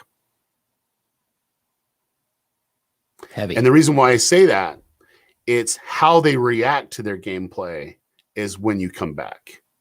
It's that personality based, right? It's that epic moment that happens and what they do and so on and so forth. There's a lot of interaction from that. Now, here's how my mind works. I think, Fortnite is saturated right now. Is it oversaturated, undersaturated? I don't know. There's some research to be done. But people are still playing it. There's a lot of views that are happening. Who is the biggest Fortnite creator that's creating content on the planet? I'd make a list of those, and then I would probably gravitate to Laserbeam. So Lannon is one of the most disruptive creators I've seen in Australia, but really worldwide. I'd be looking at what is he doing? Well, he's more reaction based, and he's funny, and he's engaging, and he's fun, and he's able to integrate some content naturally where it can go from there. And that's what you're competing with. Okay, and then I'm like, well, what value am I going to bring? And I started defining value. And I'm just using this if I was starting in the channel. I'm an extremely creative person. I thrive on creativity. I love ideation. I love it. I try to, from a young age, I try to go through these exercises. So I said, what's a creative way to get people to watch? I would actually do this. I've known this because it's been done before, but I would get a live view box. Okay, live view gives you the ability to live stream anywhere in the world. And I would have a series Oh yeah, get it out there. Let's give them the props because they're amazing. Some love right here. Yeah. Amazing box. We use it at Vid Summit. I've used it like even on a Mr. Beast live stream where we're driving down the road in a Tesla and all that other stuff. It's just like super cool. I would get one of these boxes and I would create a series where I'm able to live stream in very unique places. So the first thing that I would do is I'm scuba certified. So I can go down in the water and go scuba diving. I would get a helmet and I would put it on my head, and you have stuff that you can actually talk. And I would do the first underwater live stream playing Fortnite. You tell me that wouldn't bang. Seriously, you tell me that wouldn't bang. Nice. People would actually do that. So what would be the title of that? I played Fortnite underneath the ocean, and maybe some variation. You can see the thumbnail, me down, weighted down, just, playing Fortnite. Yes, I play like this, right? Exactly, right? Yeah, the cord coming up. That's awesome, right? That's engaging. That's fun, right? Now, I look at what else could I do? That's one series. Well, maybe I played Fortnite on the biggest live stream camera in the world, or television in the world, which is in Texas. I would go find out who actually has that, and I would facilitate it so that I can be in a chair, and you'd have the biggest television on the planet that you're playing Fortnite on. That you can't. I played Fortnite on the biggest television in the world. I mean, like that's good content. Like you can see it. The thing that I want everybody to dig out from what he's saying is that for exceptional results, sometimes not sometimes, but you got to take exceptional, measures in order to get exceptional results sometimes. So like in this situation, he's saying, like doing some of these epic things, because I saw somebody in here have like gaming question mark. So it's like, with some of these ideas, you have to leave the comfort of your home, in order to, be able to, have a situation like with what it is that he's talking about, with those particular examples. Well, you don't necessarily, you just have to be, you have to figure it, you have to be creative, right? So another one could be, playing Fortnite on a treadmill. You know what I'm saying? And so you're playing Fortnite on the treadmill. Can you win? Like, do you have the skill set to win? Right? That before takes, you exhaust yourself. Exactly. And you can do it. I played Fortnite on a treadmill for 4 hours. Like, that's interesting content.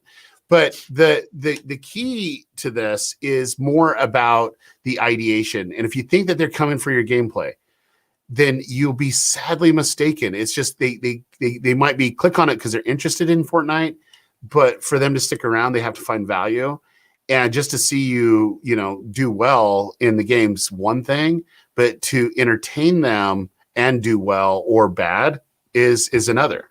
So that's by far the thing that I want everyone to realize that they need to do. If you can't bring value in the content, and we just did an easy exercise. You saw how easy my mind went.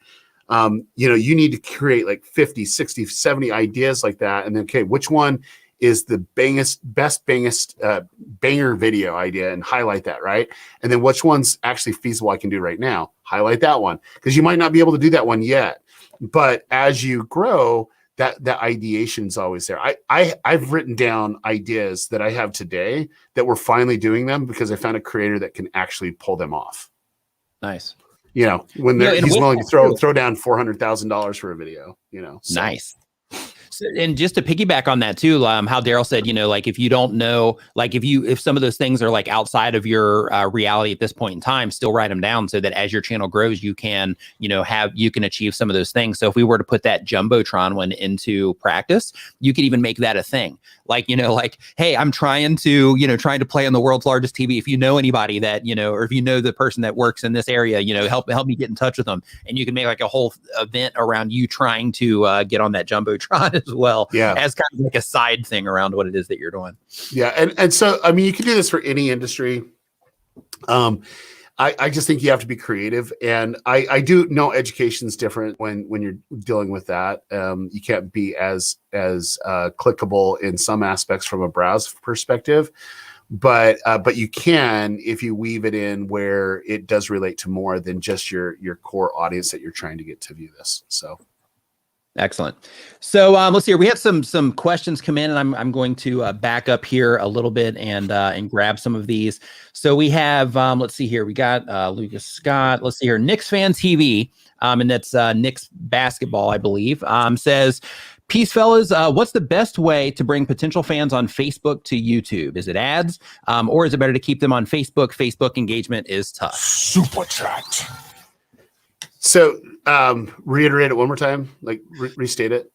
Says, what's the best way? Basically, they're trying to get people from Facebook to come to YouTube. Never in a million years would I ever try that. And let me tell you why. When I pleaded for real-time analytics on YouTube, I wanted to see, I had this theory, and I had a theory that YouTube was suppressing any embedded viewed from Facebook. And they wouldn't talk about it. They wouldn't do anything. And I have a group of YouTube educators and you know so on and so forth. And I did a test when we had real-time analytics where I embedded a video and I says, watch this. And they clicked on the video player and they got 0 views coming from Facebook. And even though that we had 100 people that watched it all the way through. And so I did a test in another group and it had like 2 views out of about 200. And so 300 views, it wasn't there. And not lots changed because when Facebook introduced their video platform, they were now wanting to compete with, watch time and, everything of YouTube. So they didn't want to send people over from Facebook to YouTube. That was a big thing. Back in 2010, 2011, 2012, but 2013 is when they started to put their video platform on there. And then 2, if you ever use YouTube link, Facebook's, gods that are there pretty much inhibit that from going out to more people. So you'll get it to go to people, but your post reach won't even be remotely close. And so if you're putting out content, put it out on Facebook too. You can get paid by Facebook. We make a lot of money on Facebook right now. And there's an audience there, and who knows, you might find that that's where your audience lives than it is on YouTube. CPMs are great too. What did you say? I said CPMs are great too over on Facebook. So Brian T. Johnson in the house. What's up, dude? Hope that you are doing awesome. So next up here, we've got Renee Ritchie. Renee Ritchie says, like your tow truck story, how do you figure out what the core value you're providing is? For me, are people watching for Apple News /reviews, or could there be something more human that I'm missing? Yeah, I think there's more human that you're missing, Renee. And we talked about this a couple times on Clubhouse, but I think there's some things that you're missing that would help you really trigger it. It's just more human nature and tendencies is what you got to hit a little bit and why they do it. There's the Rogers adoption curve of, you have the early adopter portion of it. That's your audience. Like those are the people that are, there's a mindset and a psychology behind them that you really need to focus in on. And there's a couple underlining principles. I think that if you spend a little bit of time learning about that, that study was back in the 50s. It's utilized by a lot of marketers today, just because it's about acquisition and retention, and then churn rate. And then if you focus in on that and understand the psychology of that and some triggers, I think it'll give you some great ideas of what to do. And like I'm a big fan, so I've been following you on podcasts for a very long time. So I think that if you can get into my head a little bit, and because I'm an early adopter too. I think you'll get some of the psychologies that will make the triggers of them being more valuable content, because you're speaking not about technology, but you're speaking about a way of life. And I think that's the underlining factor that where that will help you grow. And then Renee, I would normally not do this on a live stream, but if I was in your situation, I would actually look into Channel Jumpstart. I'm telling you, that it will blow your freaking mind. And we have a few of my students on here that have really done, and they can give you some context. Some of them you might not even know, but I would look into that because you're seasoned, you understand content, you understand audiences, but you're missing a couple things from firing. And I know that if you went through this process, it would help you understand looking at your audience differently to find out what those things are. And it would be great. So I guess that's my sales pitch. Yeah, that's good though. Yeah, channeljumpstart.com is right. is what he's talking about. So anybody that wants to know, about that, channeljumpstart.com. Yeah. Luria from Live Streaming Pro says, for a channel about live streaming that live streams a lot, what mix of live versus pre-recorded videos do you recommend? Also, trimming lives to the core content for replays versus unlisting versus leave as is. Anything you've seen that works best / doesn't work well for the algorithm? Luria. Yeah, Luria, I love you to death. First off, you've given a lot of money to Nick, and that makes me happy. So I think you gave him $300. Yeah, makes me so happy too. Yeah, this is great. No, he's like, Luria, hey, what's up? rolling it in here, rolling it in. No, this is awesome. So there's a lot of complexity when it comes to live streaming, and giving you an answer for a live streaming gaming channel is different than the live streaming, whatever channel. It's just like, it's very, very difficult to give you one answer. So what I'm going to do is, you can text me right now. Is this for you, or is it just kind of in general for your audience? So if you just text me real quick, I can respond to that. I don't know what the delay on this is. It like 20-second delay or something? Give or take. Yeah. 15 to 20. Yeah, so we'll have her text me or put it in there. But live stream is a very tricky thing. I do believe, I'm a big believer in live streaming. I think that it's very, very disruptive. Okay, here she is. Okay, perfect. Okay, so I think that live streaming is one of the most disruptive things. And when they introduce it, there's always that awkward period, Nick, when anything that YouTube introduces is like, we don't know what we're doing. We're trying to compete with Twitch. We're trying to figure things out. We're doing this or that. I think we're over that period. I really do. I think that there's a couple key people at YouTube that has taken us over the finish line where we actually have a seasoned product. That is a hard thing to do. And then knowing how it integrates with the ecosystem and the platform and how it transitions, because there was an awkward period where it just wasn't translating now. I think we're past that. YouTube is spending a ton of energy and resources behind, hundreds of millions of dollars giving to creators now to live stream more consistently. So they really want to double down on that effort this in 2021. So for me, it needs to become something special. So Nick, you live stream once a month, or I'm sorry, once a week, right? Once a week. Yeah, every Saturday. Every Saturday. And it's pretty much the same time. And you go till you go, right? You'll probably get 3, 4, 5. I've seen you on here 6 hours before, but you'll go till you go. I just noticed too that you don't do it as long if Dee's not here. So yeah, if I'm solo, then I usually go for about 3 hours plus. Now, especially, but I've been loose with it. But just recently, I bought a house. So since I bought the house, that's like a 40-minute drive from here. So because of that, I'm pretty strict about stopping around midnight now, just so that I can drive home and get home at a decent time. Yeah, that's awesome. That's awesome. Okay, so there's a lot of opportunity, but what Nick is doing is consistency. So they know that every Saturday at their time zone of wherever that time is, Nick's going to come on and answer their questions about anything related to YouTube. Usually just the beginner type stuff, and then leading into some other things. And so that consistency is programming. You're literally programming. And I've watched too, Nick, you do this, and you'll have some streams you'll do a little bit higher than normal, but you're consistently, 3 to 700 people, concurrently, on the stream at times, sometimes higher, sometimes lower, but people come on and they'll jump in, get 20, 30 minutes and then jump off. And that consistency is the key. So that programming is important. So for me, please take this, I love you to death. And so please take this criticism as constructive criticism. But I think sometimes we over program things and there's not that emotion to connect authentically. And so you've been in the industry for a very long time, and you've done it a certain way, and you have your set notes and everything's just perfect from that. And I'm saying that one of these streams, you need to just let that all go and just take it, And I think if you do that a little bit more and you do that consistently, you'll find that you're going to be growing that specifically.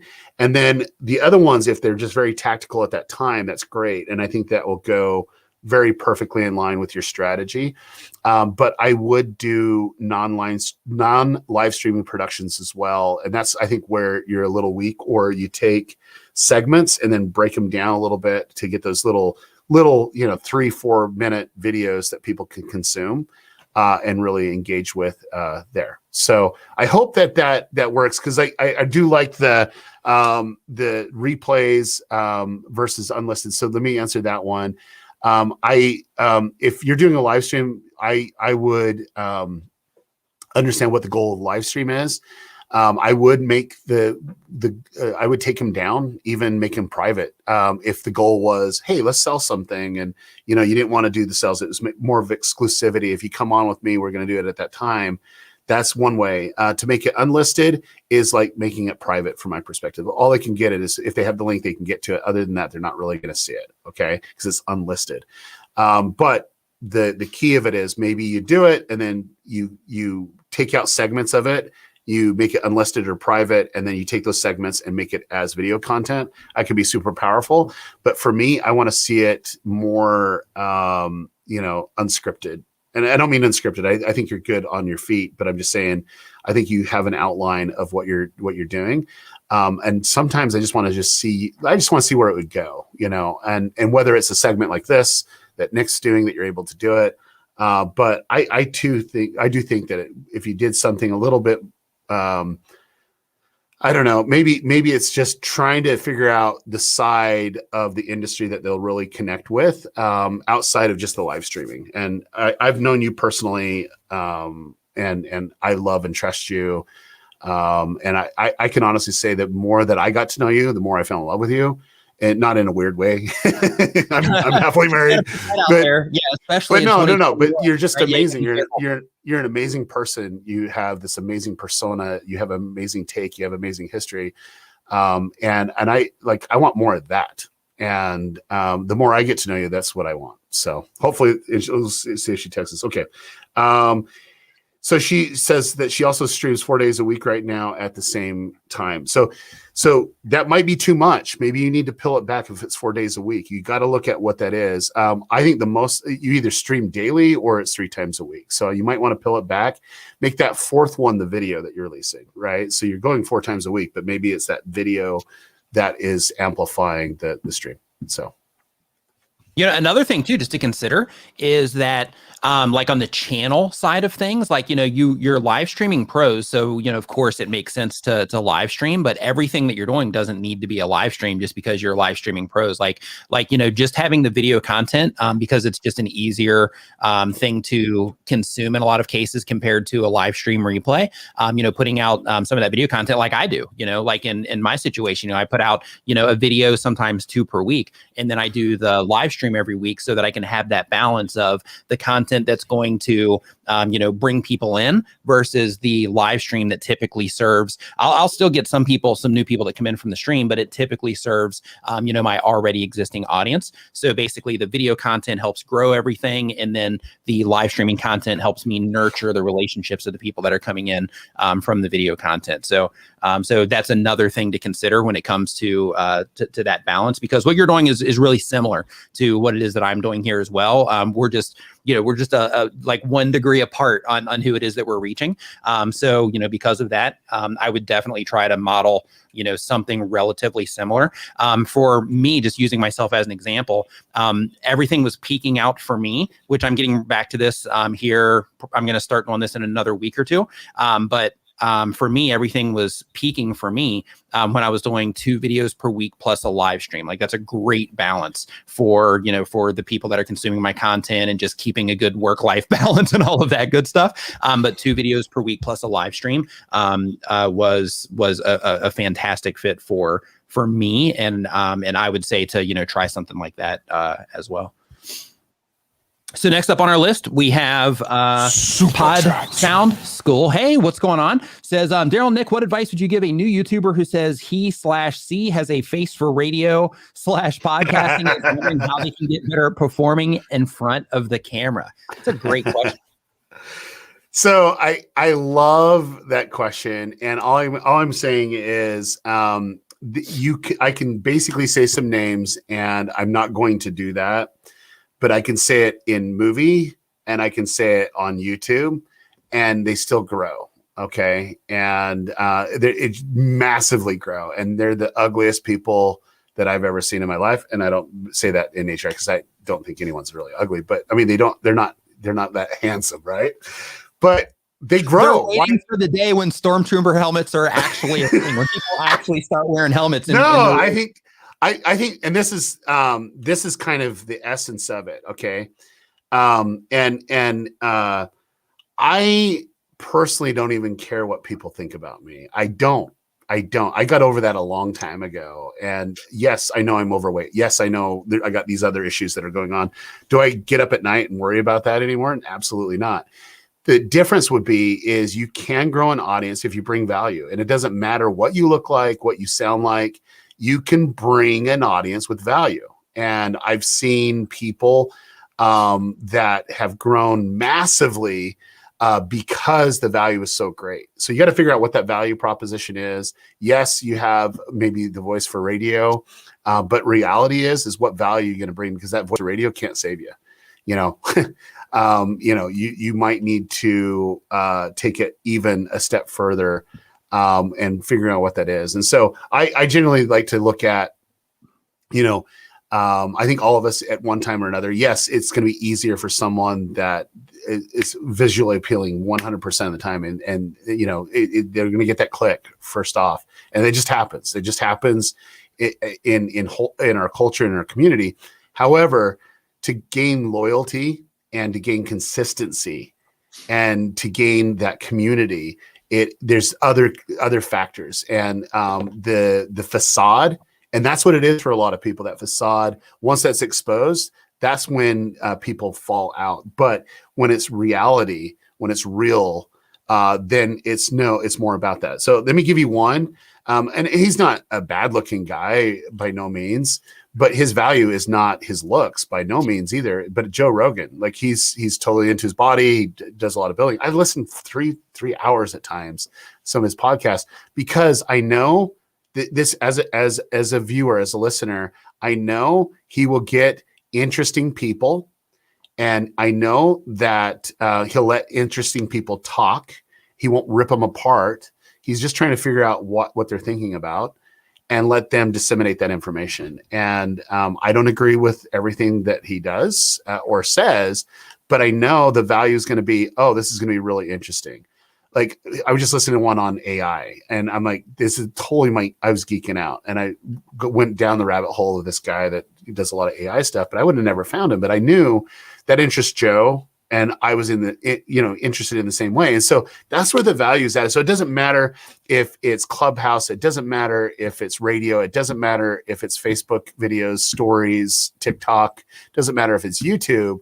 That value is key for people to want to come back, because you can get them to watch one video, but to get them to come back, it has to be earned. It has to be that they have to know, guess what time it is? It is Saturday. Guess what's happening? It's a live stream. I know that if I come on there, Nick is going to answer some of my questions.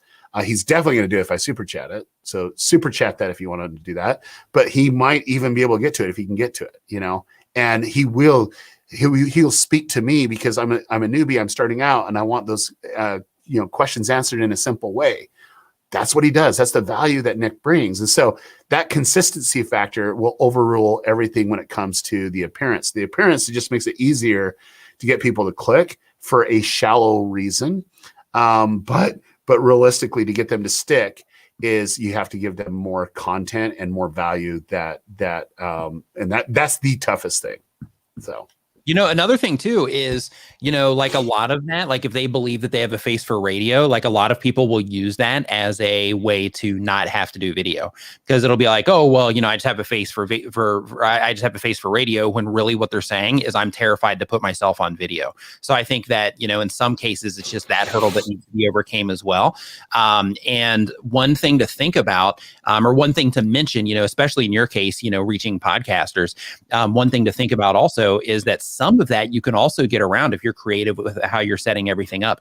So one example is the Jocko Willing podcast. Mm-hmm. And on his, basically everything is black and white. and there's like just like real harsh shadows on everything, and it just has a really unique look to it. But if it was somebody that was not confident in their appearance to the point that they're not using YouTube to their advantage because of it, then in that situation they could set things up in a way to where it would be a little bit creative. It could be an over the shoulder shot, looking at their microphone, and where you see a little bit of them and maybe something on the screen or whatever, to where they're still able to make it a video type experience, but you don't see like the full, just like you see me and Derral right now, you don't see that full, that full front view of that person as well. So it can come down to I want to make one other. I went down that route because it was podcasting and stuff like that. So that's kind of why I went down that route. But some of the biggest YouTubers right now don't show their face, and one in particular, Dream. I mean, he's blowing up with Minecraft speedruns. He hasn't showed his face, and I doubt that he will. And then Corpse Husband, and another gamer that does the same thing, and everyone's curious. So is that curiosity factor, like, who is this? I wonder who they are, and there's that speculation, and then they want to see it happen. And even in a YouTube rewind video for Mr. Beast, he's going to reveal his face, and he revealed his little face. But it's fun. It's great, but it wasn't his face. It was just almost there.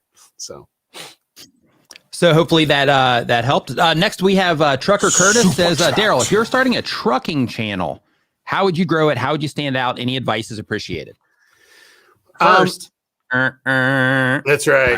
There you go. I think that I think the key would be is why. So I would assume that you're on the road, because if you're a trucking channel, you can do it. And I think that you're probably on the long haul because you're kind of exploring, right? Is it the ecosystem of the trucking industry that's interesting and fascinating? Do you find that fascinating? Is that what a lot of people, when they say that they want to learn about trucking, that it is?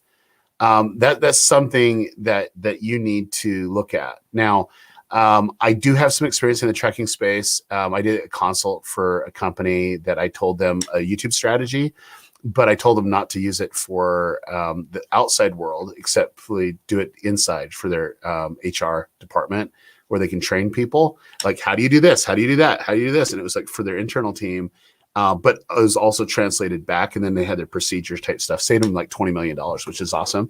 But for you, it'd be, what would be that ecosystem of value, right? Is it exploring the United States on the long haul? Is it the weirdness factor? Because I can tell you, every culture and every occupation, there's the weirdness factor. Is it showcasing that? Is it finding the surprise and delight along the way that no one knows about when you're trucking? Only the truckers know. It's the secret of the codes or whatever it may be. There's a lot of things that you can play off of that. The thing that I kind of gravitate more, if it's not educational based, would be, what is the story behind it? Is it more about, hey, look at what I'm able to do in the lifestyle that it is, and it's pretty lucrative if you do it right, and it depends on where you're going. So I would look at it that way. But at the end result would be, what channels are doing it now? What are they doing? What is your unique value proposition that you're going to be giving? And then start creating content. Start trying to figure out what would get people to click. And I've just seen, I just know, just by the nature of some of the stuff that I do, is there's some really crazy stories out there. And I'm telling you, some of the best mechanisms for building an audience deals with a strategy that's been done since cavemen were sitting around a campfire. They want to tell stories. And so maybe it's story time with the trucker, and you're telling just the most outrageous, craziest things that's ever happened. And you're doing that while you're driving your truck, and you have it, polished and positioned just right. But it's these crazy stories that you always hear around the campfire or something like that. And it's just like, you just don't know if it's real or if it is. It's just one crazy thing. And that could be really interesting too. And I would do it around, if it was me, around the trucking industry / things that happen on the road, with people, just different stuff like that. I think that could be really interesting, but I don't know where your passions are at, but that's kind of what I'm thinking. So. There we go. So real quick, I also just want to, bring to everybody's attention really fast before we get into this next question here. Derral is releasing a book called YouTube Formula, and you definitely, like, if you're enjoying the information that he's sharing right now, if you're picking up a lot of good information here, you definitely want to head over to YouTubeFormula.com and get signed up for his book. And his sales page there, by the way, is epic. He's got, all kinds of endorsements on there, all kinds of proof on there, like all the stuff, so that when you see it, you're going to be like, oh yeah, I definitely want to sign up for this. So head over to ytformula.com and make sure that you check that out. The next question that we have here on our list is from, let's see here, The Wild Ride. The Wild Ride says, I have a company who wants me to create a video for them, and they want to buy the rights to run ads using it for a year. I've never done that before, so not sure how to structure an agreement. Any tips? Wow. So make sure that it's worth a year's running that ad. I mean, that's something that I would look at. And that all comes back down to the dollar amount. I mean, that's what you're giving up right there for that period of time. It could be all over the board. I've always found that people undersell themselves because they don't think that the value is really there with you, just whether it's mentality. A creator in my book, and I actually shared this in the book too, is when he was first approached of doing a brand deal, similar to your ads, and it just takes the same concept. He was so proud because he was getting $1,000. And I'm like, you could have got like at least 30K, 40K out of it. He's like, oh man, but I got $1,000 in my brand deal. I'm like, no, next time ask for it. And he goes, I said, ask for 40K next time. Just do it. And it was just the nature of how many views he was getting and stuff like that. I knew the industry factor. So when he actually went to the next one, he only did it for $20,000, and they did it right on the spot like that. So it went from 1,000 to 20,000, and he goes, well, like that was easy. Like he goes, yeah, we thought you were going to be right around 60K, and yet he's like, oh, okay, that's the last time I'm ever doing that. So, but the point is don't devalue yourself. So I would look at it. What would it cost the advertiser to run an ad? If they had to create it and do all that other stuff, what they're looking for is third-party validation. And that's some of the most powerful ways to go into get someone to buy. And you can see how much money it would cost them, to do that. And so I would just do a little bit of research on that. I would reach out to see if there's any other creators that have done deals with them, what their deals look like. And then you can make an assessment. But I would always ask for more, because you can always come down, but you can never go up. Okay, so you can go up when you prove that it's perfect, but if they're going to use that for a year, I would just ask for more money and then negotiate from there. There we have it. Next up on our list here is from Barry Laminack. Barry Laminack says, I'm 190 episodes into a daily 2-hour sports and entertainment live stream show, struggling to grow strategies. I experiment with thumbs titles, but doesn't move the needle for subs and live views. Any advice? So I'm gonna re-say that one really quick because I think I kind of jumbled it up a tad. So basically, they are 190 episodes into a daily live show around sports and entertainment, and they're not getting growth. So they're just wanting to figure out, any just general advice for what they can do to start getting some more views and subscribers coming into their live streams. Yeah, quality over quantity 100% of the time. Now, I don't know if that's your goal and what you've built, if that's where it's at, but if you're at a point where you need to make a decision because what you've been doing hasn't been working. It's worked to a point, but it's not getting you to that next realm. So there's something that's stopping you. And I could probably say that it's most likely the quantity aspect. And then two, sports and the dynamic of sports have dramatically shifted over the last year. And the way that we view things and see things and, interact with sports is changed. And you need to look at that perspective as well. So there's channels that really, really explode. I've worked with a couple sports channels that do highlights and so on. But the key of it is it's their speculations. It's like, here's the top 10 players that ever existed for the Celtics or whatever. And that actually, or this is the key roster is like fantasy basketball at times, and kind of explaining why their theories is what it is. And this is more about a community of discussion of, no, this player was better than Jordan or whatever. That's interesting.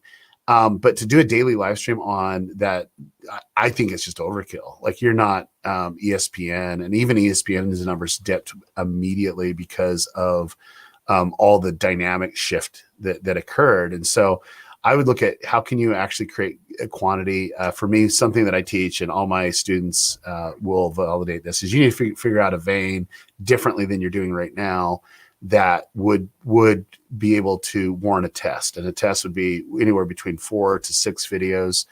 So they have to be the 4 to 6 best videos you've ever made in your whole life, that it's going to resonate with your audience and the new audience that's going to be coming in, and test that out. But you're going to have to scale back and prune back that live streaming, because I think that's crippling you a little bit. There you have it. So really quick, because we've been pulling these live chats and all that, and their live chats are rolling in for questions. Super appreciated and excited to get to those. But also, I want to just pull something randomly out of the chat here as well, because I don't want it to be like we're only answering questions from people that are dropping super chats. So if you have a question for Derral, go ahead and drop it in the chat right now, and I'm just going to stop it on a random one as it's coming in, and then that one's going to be the next question. So while we're waiting for those to come in, I'm just going to go ahead and hop into another question, and while that one's being answered, I'm going to keep an eye on the chat here and stop it there. So right here we have hello Maria Nicole says, I made a video I don't like, but it got 150 subscribers, but they're not watching my new videos. And it's really hurting their performance. Should I hide or delete that video? And will that help new videos? So that's a very complicated question. And the reason why is you don't like the video, bringing in the wrong audience. Is it because they don't watch other content, but they like that video? Usually for me is, I know that there's some people that have success with a certain type of content. I would look at the comments in that video, see why that video performed better than others that you've had, because it's bringing in subscribers. There's something that's going on there. It could be topic based. Let me share a perfect example of this, because I think with examples, it can come it more clearly. So I have a student in Channel Jumpstart, and the guy is phenomenal. I think he has like 15 YouTube channels. He's like just off the chain. One of his channels that he's using with the system was he had this video about the stimulus money, and what to expect and the how-to and the whole dynamic of it. And he's like, dude, this is going to run out. Like, they're not going to do stimulus forever. And I says, well, you never know. You never know where things are going with it. And he goes, well, where's it at? And I go, I think that you're personally missing the core essence of your content, because it was stimulus, and then it was credit cards. Like, credit card application videos is what his he's getting a lot of views on those. And I says, I think you're missing an opportunity here. And he goes, what's that? And I explained to him, I says, well, you think that the credit card is the wrong type of avatar. You think that the stimulus money is the wrong type of avatar. But let me tell you who they are. These are people that either got furloughed or laid off. So they're looking for help. Okay. They're looking help for the stimulus. They're looking help for credit card applications. Okay. Are they looking for the cheapest thing and all that other stuff? No, they're looking just to survive. And I want to prove it to you. And he goes, how are you going to prove it? We went in the comments, and it will blow your mind that what you were able to read. And you start to get context of the psychology of why the people were watching that video. So go through that. I spend a massive amount of times on understanding what we call the viewer avatar, which is the demographics, which YouTube gives you, but the psychographics aspect, you can't get the psychographics unless you interact with the people that are watching your content. And the best way to start you on the path of the psychographics is to start reading those comments. And those comments will lead to a better understanding, just like this person went. So he quadrupled his views once he understood who the audience was and what they're going for. And he was able to wash, rinse, and repeat other content that would be relevant, because now they know who the viewer is and what they're looking for next. And so that's that anticipation is when you're bringing value. And so for me, even though that you don't like that video and it brought in subscribers, I would go through that, make an assessment why is that resonating and my other content's not? And then you have a YouTube moment where you got to decide if you're a dating website or if you're going to be the other, and you just make the decision. And the data will tell you, but sometimes if you're not passionate about it, that's fine. Just delete it out, print it out, delete it off the face of the earth. But before you do some research. Why did that actually perform? Because your other ones are not. That's what I would do. Fantastic. So the next question that we have here, this is one just pulling directly from the chat. So it's from Toto TV on the Move. Says, is it true when you get 100 thumbs up, your videos get more views? No. Okay. You see that? That was the shortest answer of all time. That's the shortest answer of the stream so far. So if we want to timestamp that puppy, we can do it. Yeah. And call that one the shortest answer that Derral gave during the stream. So we might have another one where he just says, yeah, well, we'll see how it goes. Not over yet. So let's hear. Next up, we've got Roger Wakefield saying, join channel Jumpstart people. It works. And then underneath that, we have It's Venom Viper says, my views have dropped a lot over just a few weeks, and I can't understand why the drop so much. So if we put that into a question format, when somebody's views have tanked, what do you recommend that they do in terms of uncovering why and making the right decisions in order to get things back on track? Well, that was my answer. No, I just took it in. Oh. I was playing off that one. Come on. That is now the shortest answer.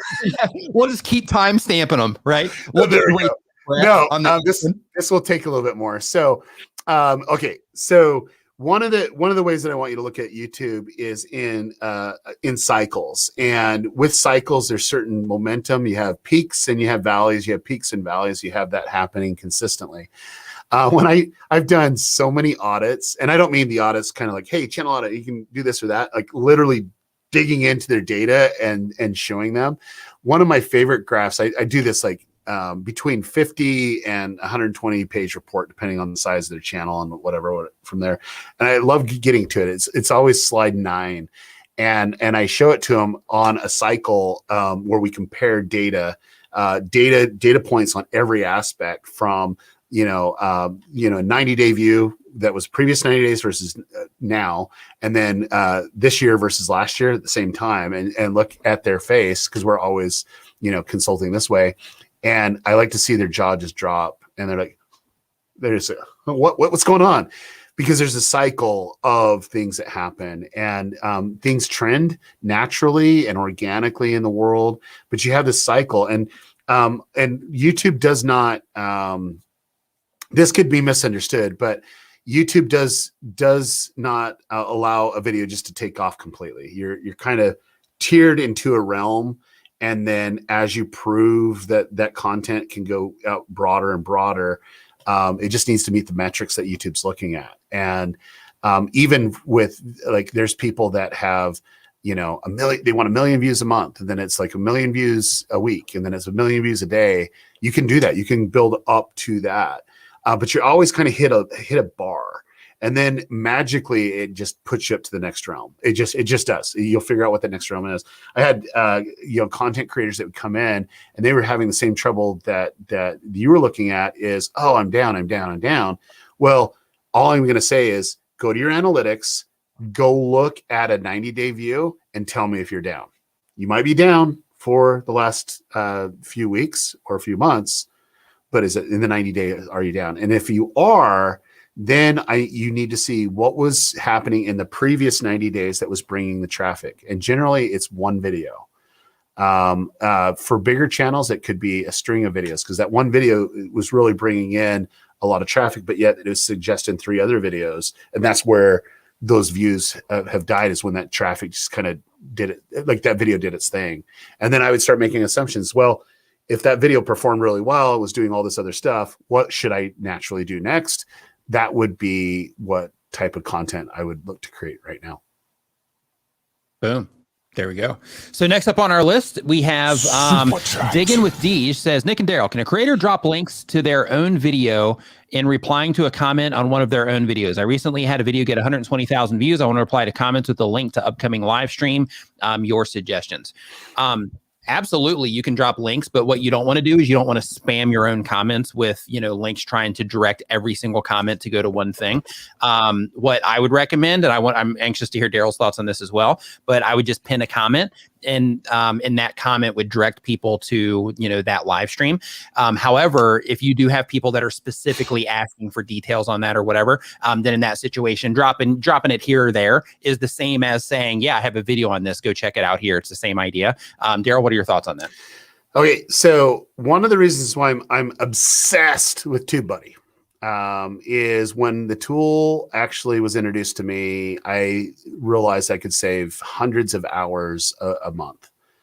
And one of the strategies, and this is true, I still do it to this day, is that I try to group videos that always perform, and I want to change the end screen element in bulk. The best end screen element you can possibly do is have YouTube choose the video for you, because it understands the viewer. You don't understand the viewer.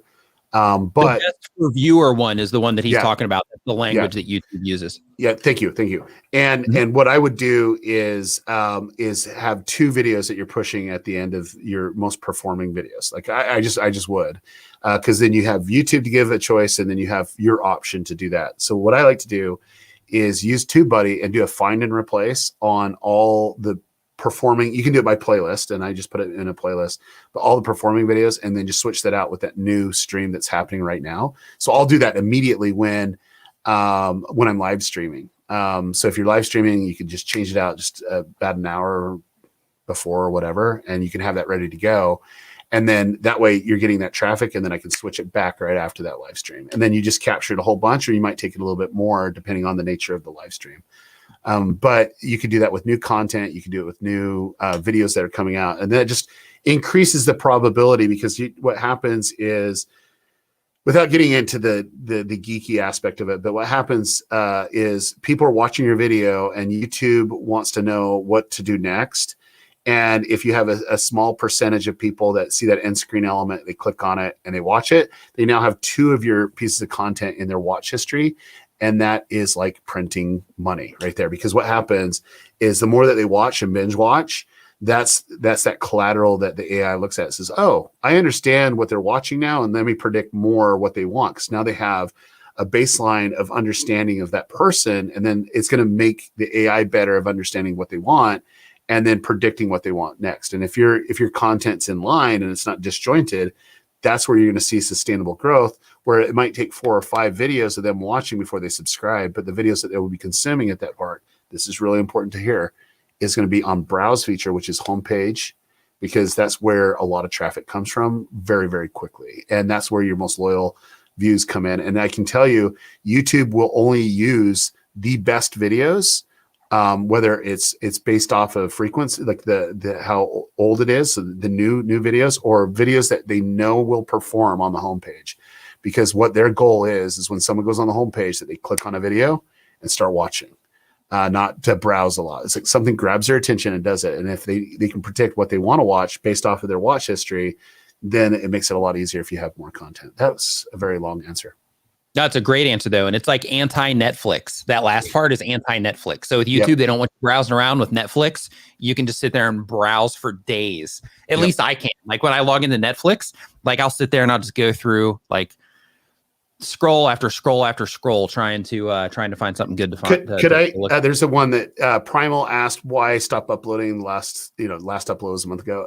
That very specific channel, I own 17 channels. That one channel, I only upload when I have time. And I'm right in the middle of season 2 of a TV production that I'm the CEO and executive producer for. That's The Chosen, right? Yeah, The Chosen. Yeah. And I literally, like every minute of my time is sucked up right now. I'm trying to bank a few, but that channel's always been about when I have time. And that's the way I view it. Now, that's counterintuitive. Hey, from what content for it, hit me up. There you go. it's counterintuitive, right? In the sense of what I'm teaching, but I have, like I said, 17 other channels, and we're posting a lot of content every week. And so I kind of go where, well, we'll leave that on another thing. I love giving and helping, and I'll put videos up when I can.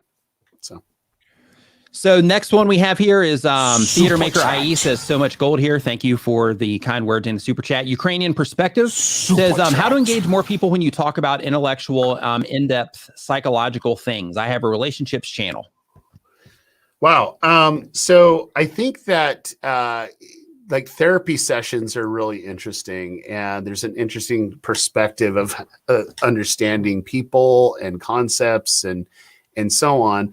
In therapy, you do more listening than you do speaking. And when you do speak, there's some context and relevance for what's needing to happen. So that's going to be hard for you in the beginning. And so I always take a step back and say, okay, what's some general information that most people struggle with? And then I would figure out where that relationship data is. So like for me, if it's relationships, how do you actually have a relationship in COVID during the pandemic?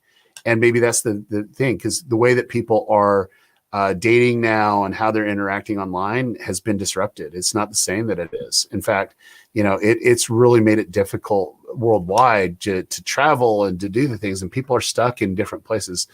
And seriously, like I think your brother's going to come back speaking Spanish because like he's been there so long. But he's his music choices, food choices, his language, everything's he's going to be like a different dude when he shows up. He's gonna say, hola, colaba, just whatever. But anyway, but it's been disrupted. And so I would look at what would be the most valuable. Well, how do you actually continue and strengthen your relationship with today's world?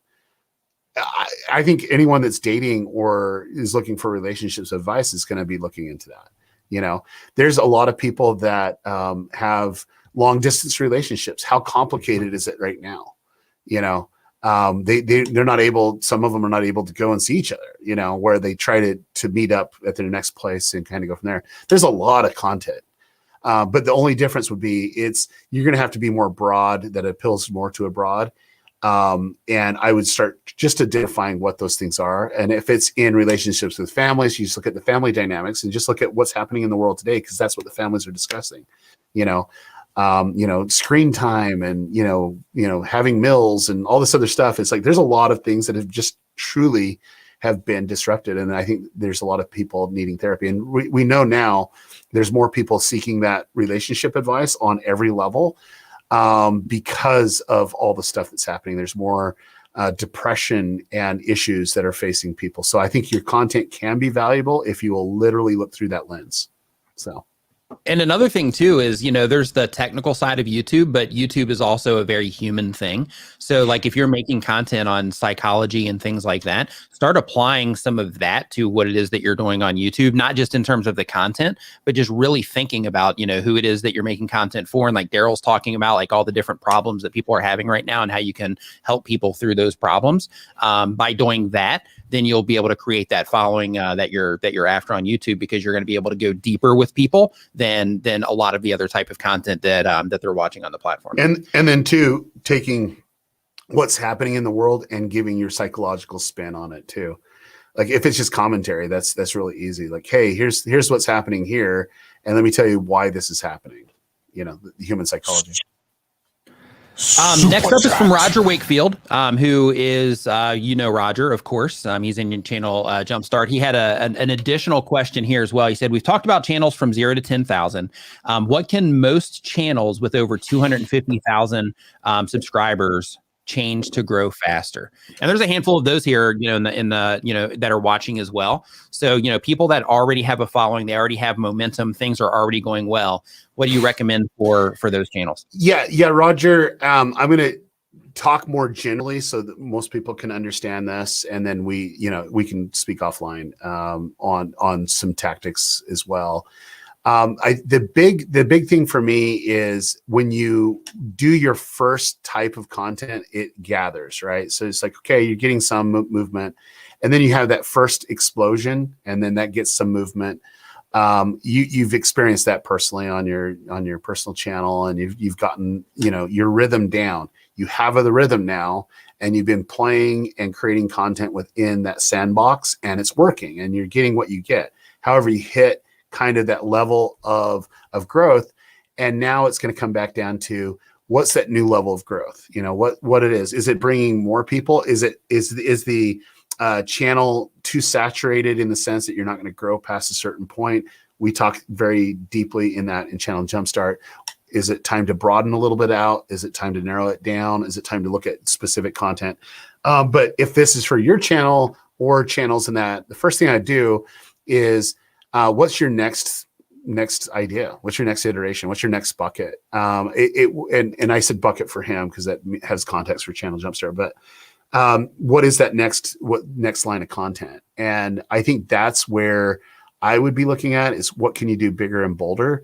Because now you have that system down, it's working, and it's something that you can do to really, really perform. And I think that's where I would like you to see is like really doubling down, understanding who's watching, and then making a lot, broader for sure.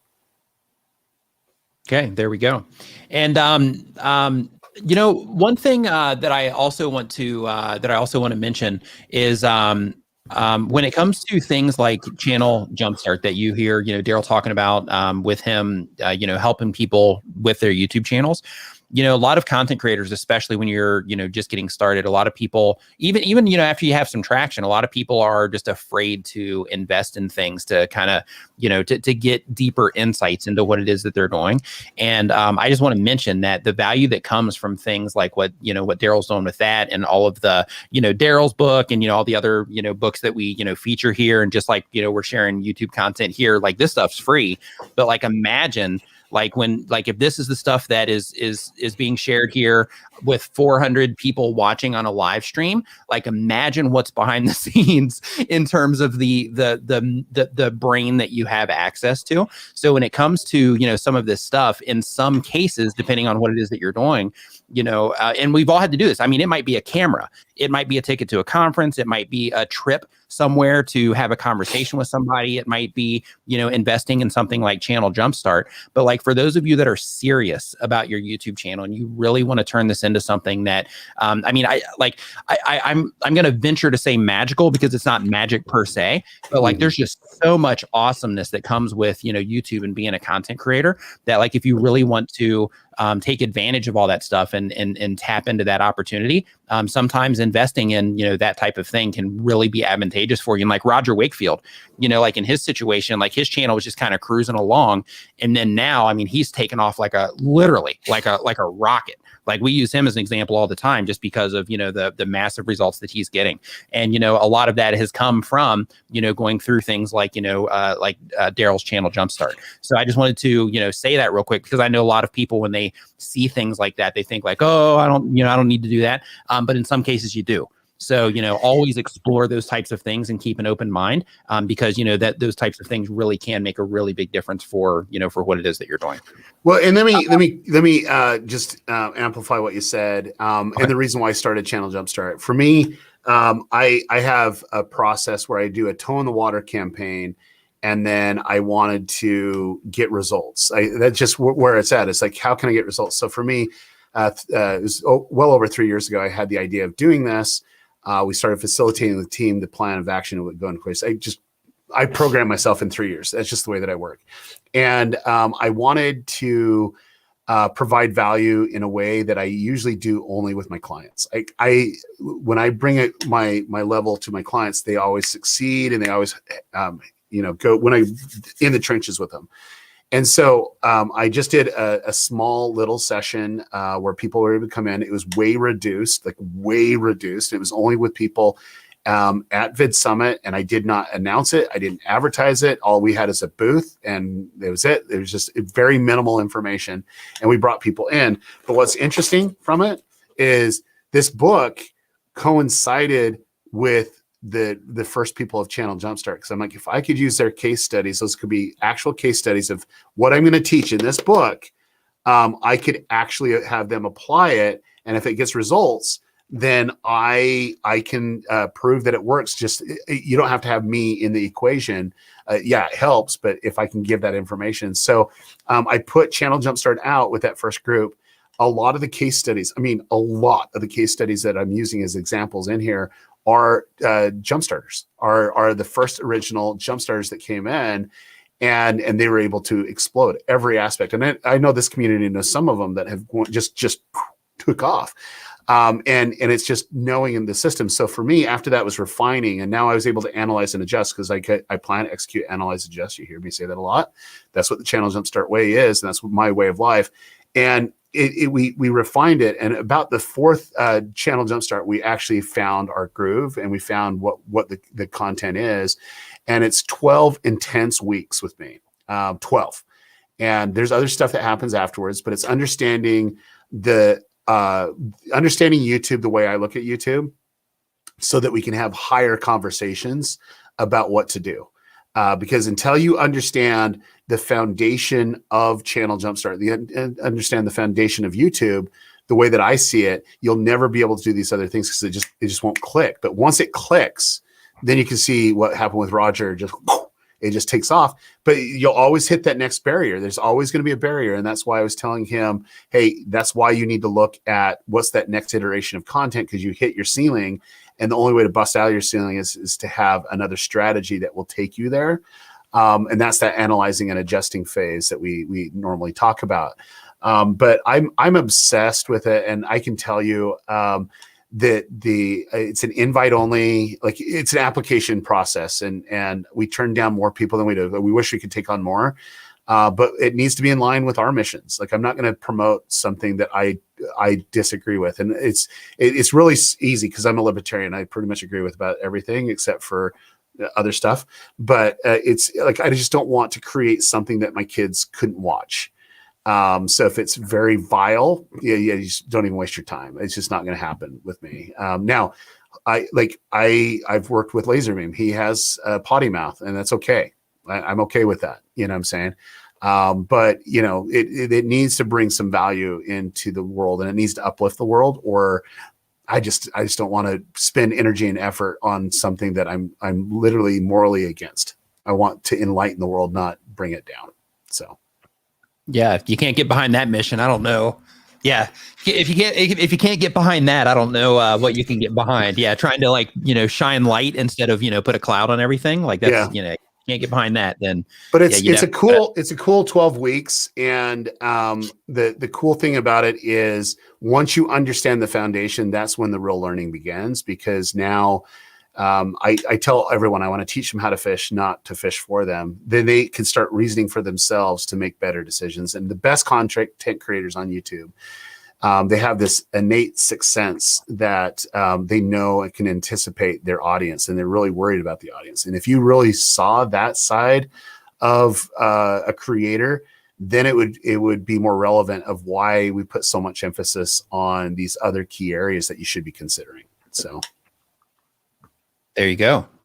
So next question that we have here is from Real Truth and Power. It says, has anyone heard of Scrim TV? It takes your...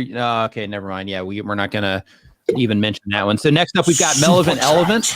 First off, I just want to say, any service that does whatever, which this seemed a little bit shady. I'm not sure, but just be careful of the services that you use out there, because there's a lot of weird stuff out there and a lot of people that are trying to take advantage of content creators. So just be careful. Melvin Elephant says, can you talk about restricted mode? The algorithm flagged some of my videos and it's killed their performance. This seems to be a common issue. Melvin Elephant, so thank you for that. But he actually talked a little bit about restricted mode. It was, I think, within one of the first 5 questions that were answered on the stream. So when possible, unless you want to give a quick version, Derral. Just have cleaner content. There we go.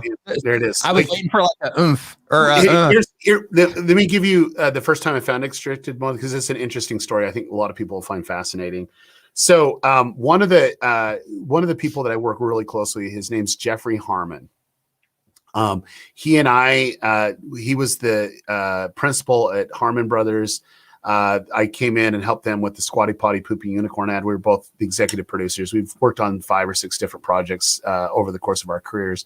We're kind of a yin to the yang. He's all paid strategy. I'm all organic, and we kind of blend together. And I'm paid too, but in different ways. He showed me this ad, and he goes, "Hey, we're going to launch this ad."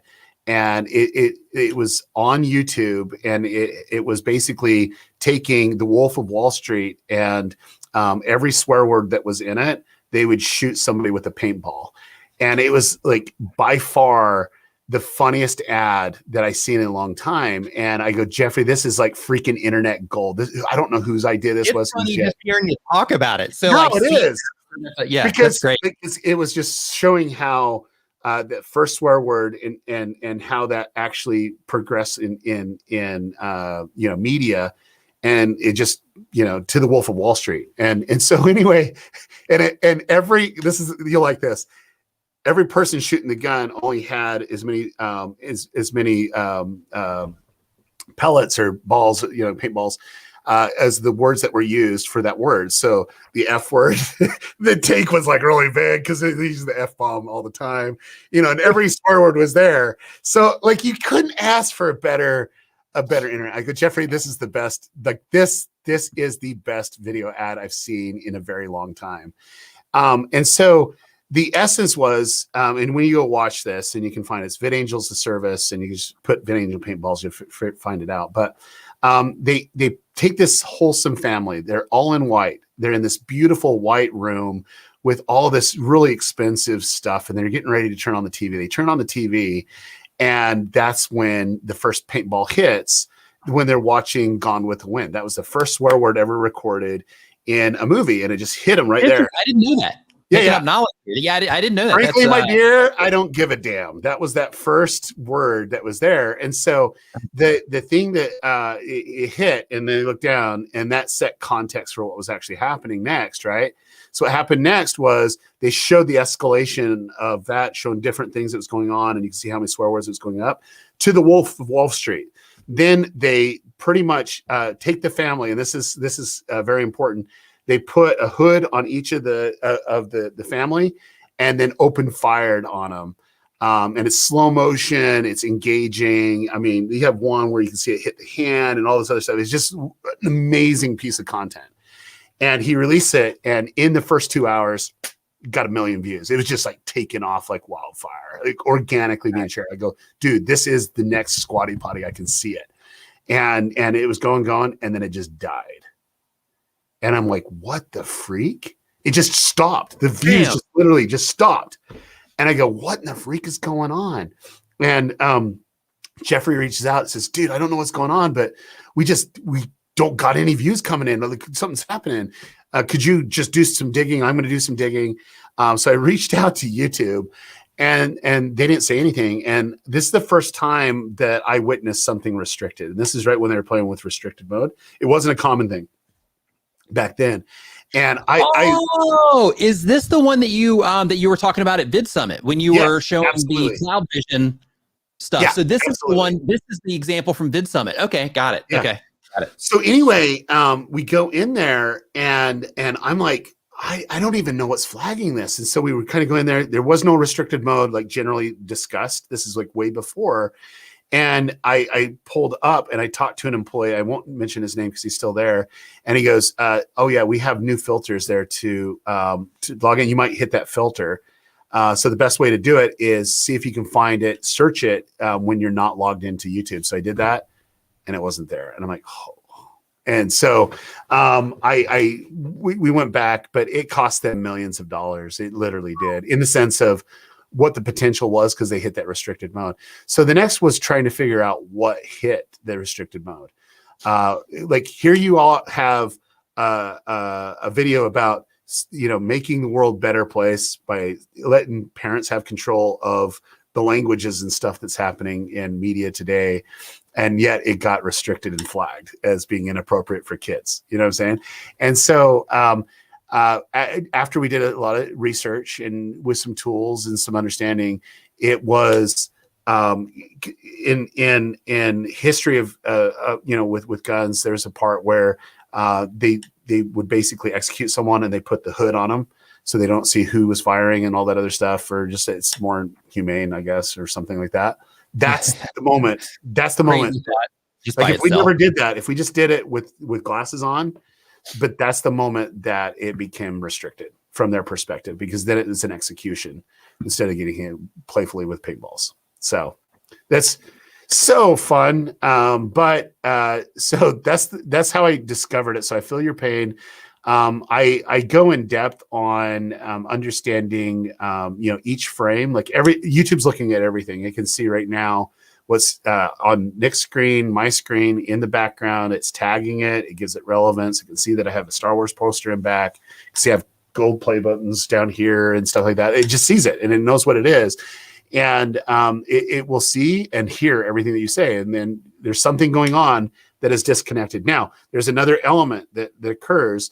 And there's trolls out there that says, oh, this is inappropriate. And if they get so many of those, then it goes for a review.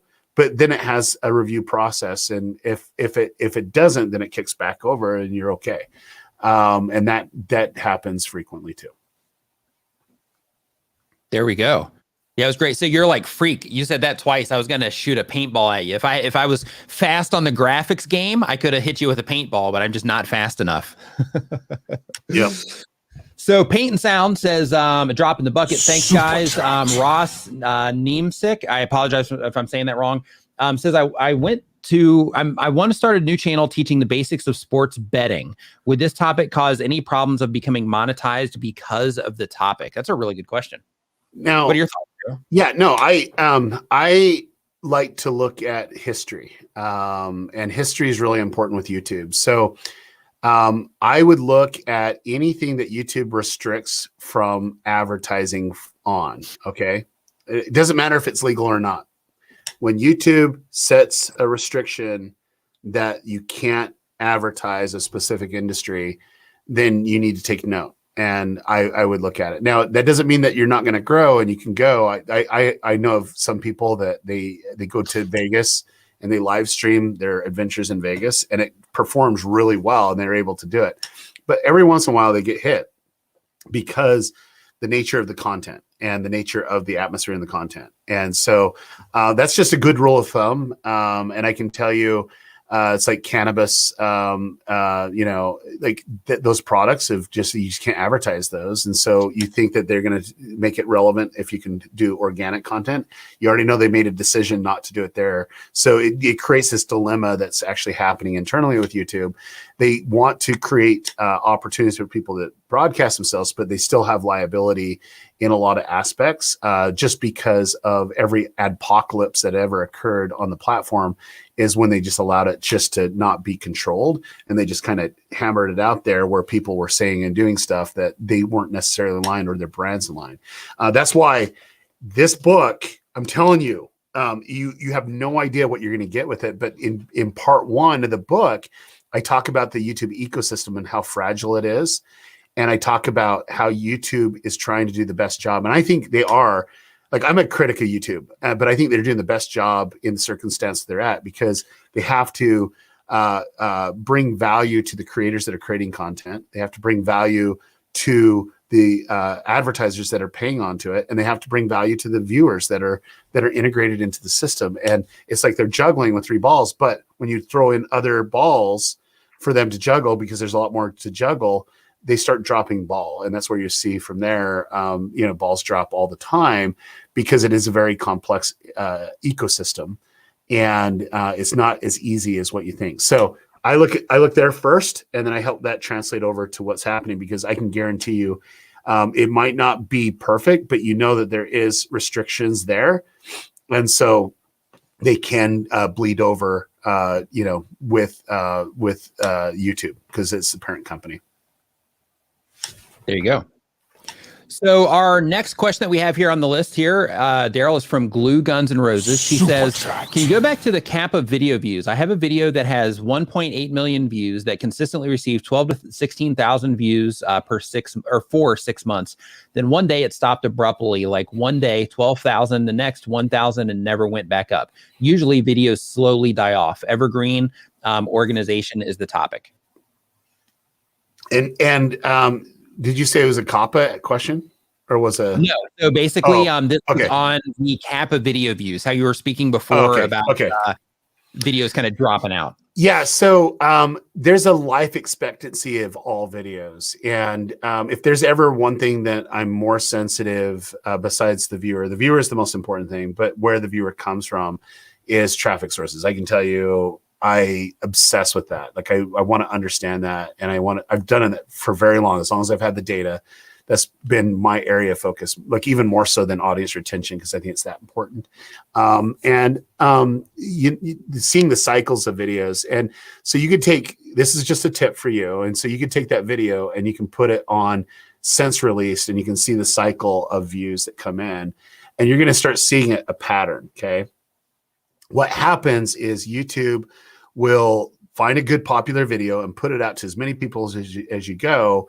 And then it will kind of scale back. And this only happens if it's coming through browse feature and suggestion.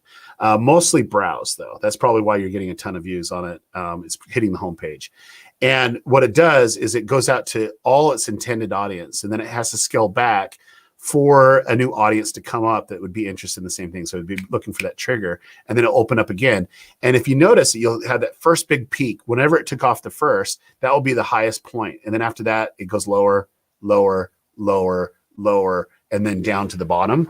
And then it will go a period of time and it'll kick back up. And it might even be the highest peak that you've ever had, or it might not ever come back, because either YouTube feels like the content was already saturated and it's already relevant, or there's not an audience that's growing fast enough to satisfy it. There's other content that performs better than your other older content does. But one of the things I love seeing in older channels that has a vast library, that some of their best performing videos of all time are videos that they shot 3 years ago or 4 years ago that just consistently work. And they have their own cycle, and you can almost predict when those views are going to hit. And you can predict, oh, it'd be good if I did these videos about that same time, because they would feed off each other. And that's kind of the strategies we look at specifically. All right. Yeah, she said she's down to about 500 views per day now. She said it's been that way since June of 2020 is when all that started taking place. Let's see here. So the next question that we have here on our list is actually, it's not a question. It's from Travis MCP. He's actually MVP in our book. But says, always a great stream when Derral and Nick are dropping knowledge. I think Darrell's been carrying the weight on this one. All I've been doing is sitting here going like, yeah, letting Derral do his thing. I'm trying to bring the value that D brings to this stream, but it's not working out very well. That's working out great. Luke and Megan says, we are a new channel looking to grow as we do vlogs and pranks. We show our face and everything, but want to know how to hook people. Interesting.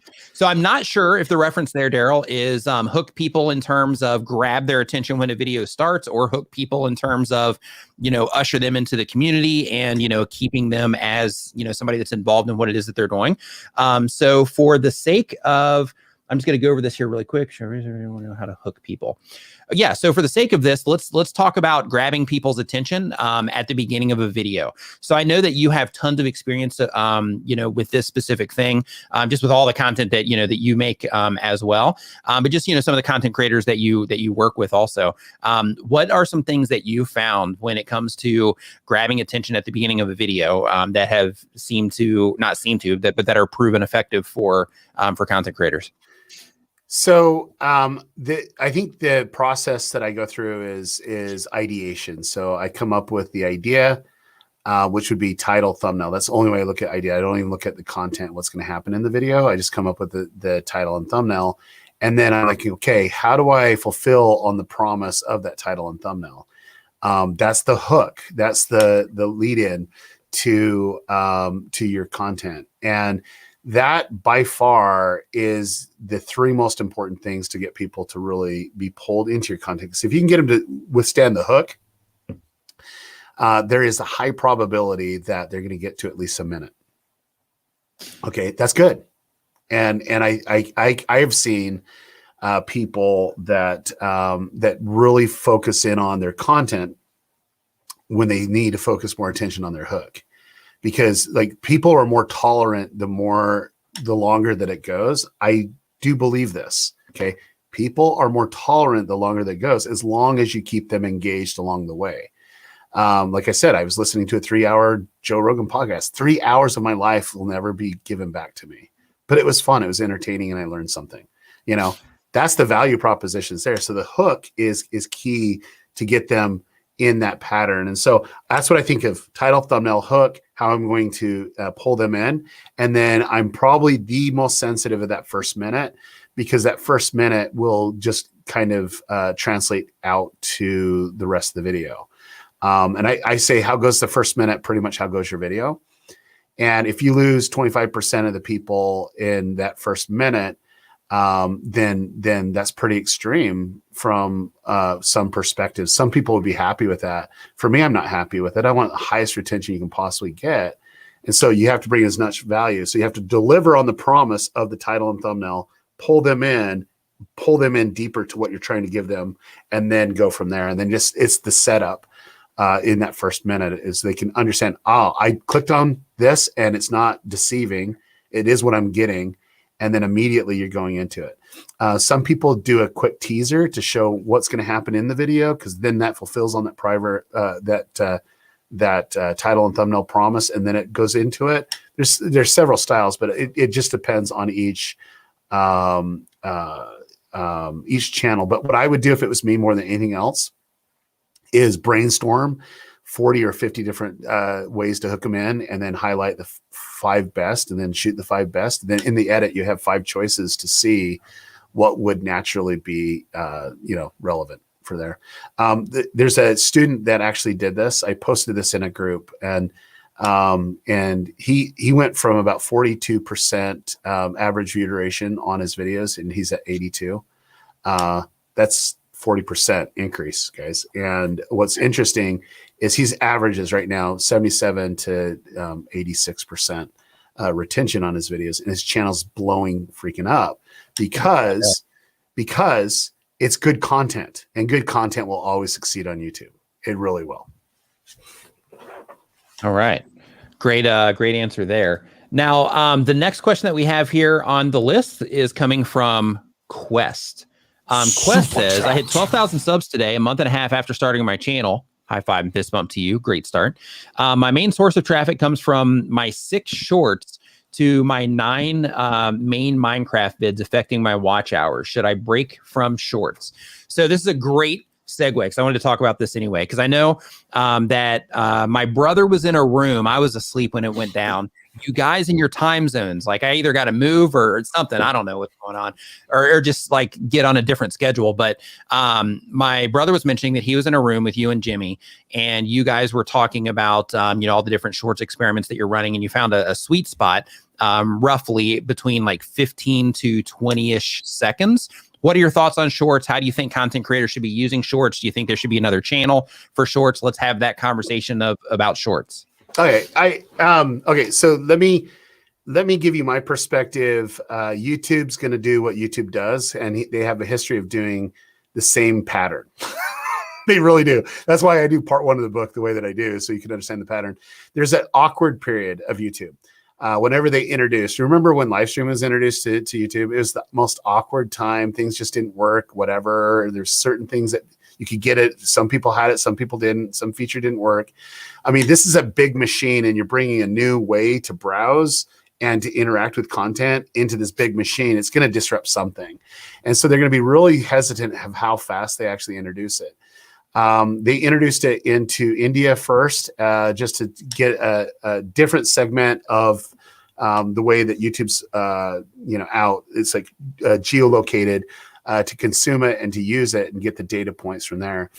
In the US, I did work with the YouTube Shorts team. These are the people that are actually developing the tech and then integrating with the other departments of YouTube.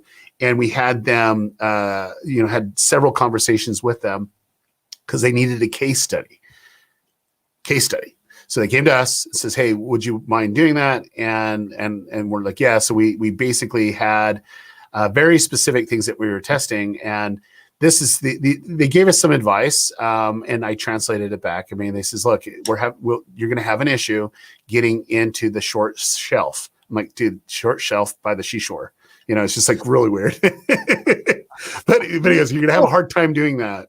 And we're still trying to figure out how it works with the algorithm. So keep in mind, you're going to probably get other traffic sources. I says, okay, we're already aware of it because we've been hitting browse and, you know, and others, you know, from there. This is a brand new YouTube channel that we just did to experiment on. And once that was done, we had other advice from there. So one of the things they did is just keep in mind that this isn't, they want the entertainment value in as quick as you can. It's the short form content. So when you understand the intentions of YouTube, they says videos will perform better at 15 to 30 minutes or 30 seconds.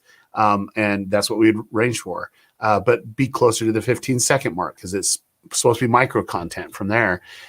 We tried it out and we found that it worked, but what we found is it's the same with a longer form video. If you have something that brings value for a full minute, that's great. But this algorithm that is running the shorts is very sensitive to, you know, the average view duration of the person. So if you're not getting, you know, 95, 120%, then you might not necessarily see the full potential of getting out to a bigger audience. Now, keeping in mind, some of you are seeing a ton of success and you're growing and you're getting views and you're getting subscribers, but it's as relevant as having subscribers and views on TikTok.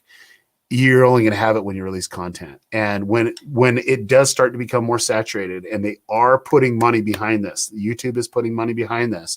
That's the second stage they normally do. And they're starting to open it up to more people. You will have competition with people that actually provide valuable content. And I've started tons of short channels. We own a couple short channels. I've consulted with people, and the question would be, do you start a channel or do you put it on your own? Well, it depends on your audience. And I will say that every single time. If you look up Legal Eagle, he's been a student of ours for quite some time.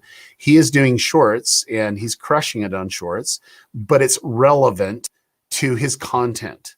And it's really easy for him to do it and he loves it. And it's great, but it amplifies his other content, which takes hundreds of hours sometimes to pull in. I mean, he has a team of people pulling his content together and doing it the right way, because the legal scrutiny of an attorney giving legal advice, you have scrutiny of the viewers, but more from the industry.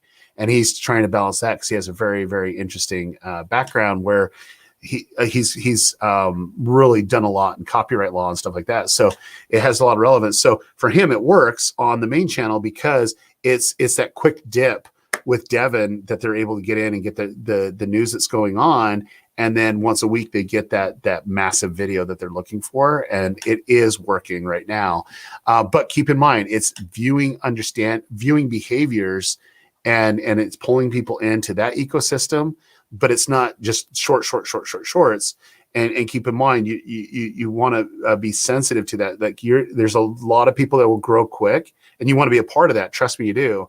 But like the monetization side will never, ever be anything remotely close to what you can do on the longer form videos. So make it appealing that you're building both at the same time, whether that's on the same channel or on the other one. But it would just depend if it just disrupts that. So.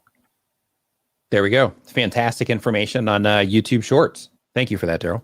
Yeah. So here, next up on our list, we have Digging with Thieves. Digging with Thieves says, can a creator drop links to their own? Oh, okay, yeah, we got that one already. We got Roger saying we talked about that. Lessons for Life says, are YouTube Shorts still good? Okay, we got that one covered just now. On accident, we covered that one. Robo Hobo Productions. First off, I just want to say I love your name. Okay, your channel. that is one of the coolest names ever in the existence of all mankind. I love that. Yeah, Robo Hobo. That's great. Says Dilemma, trying to get new views on video content on my daily streaming channel. 4 million live views, bad video views. Time to think of a second channel, ? So basically their live streaming content's rocking, video content, not so much. What are your thoughts? I like to give stuff a little time. I don't like to make decisions really quick. And so if it's been a couple months, you have data, and the data will tell you what you need to do. In analytics, you can go and see more in anything outside of real time, and it'll take you to my very favorite report.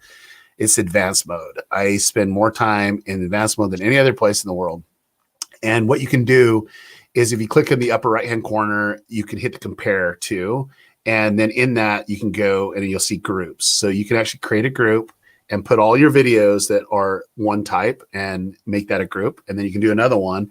And then you can compare your videos from one to the other. Okay, that's really powerful, and you can drill down. One of the things that, and I can't give the name on this one because just of NDA that I signed, but I had a creator that wanted to pivot their content, and they were really known for a specific type of content.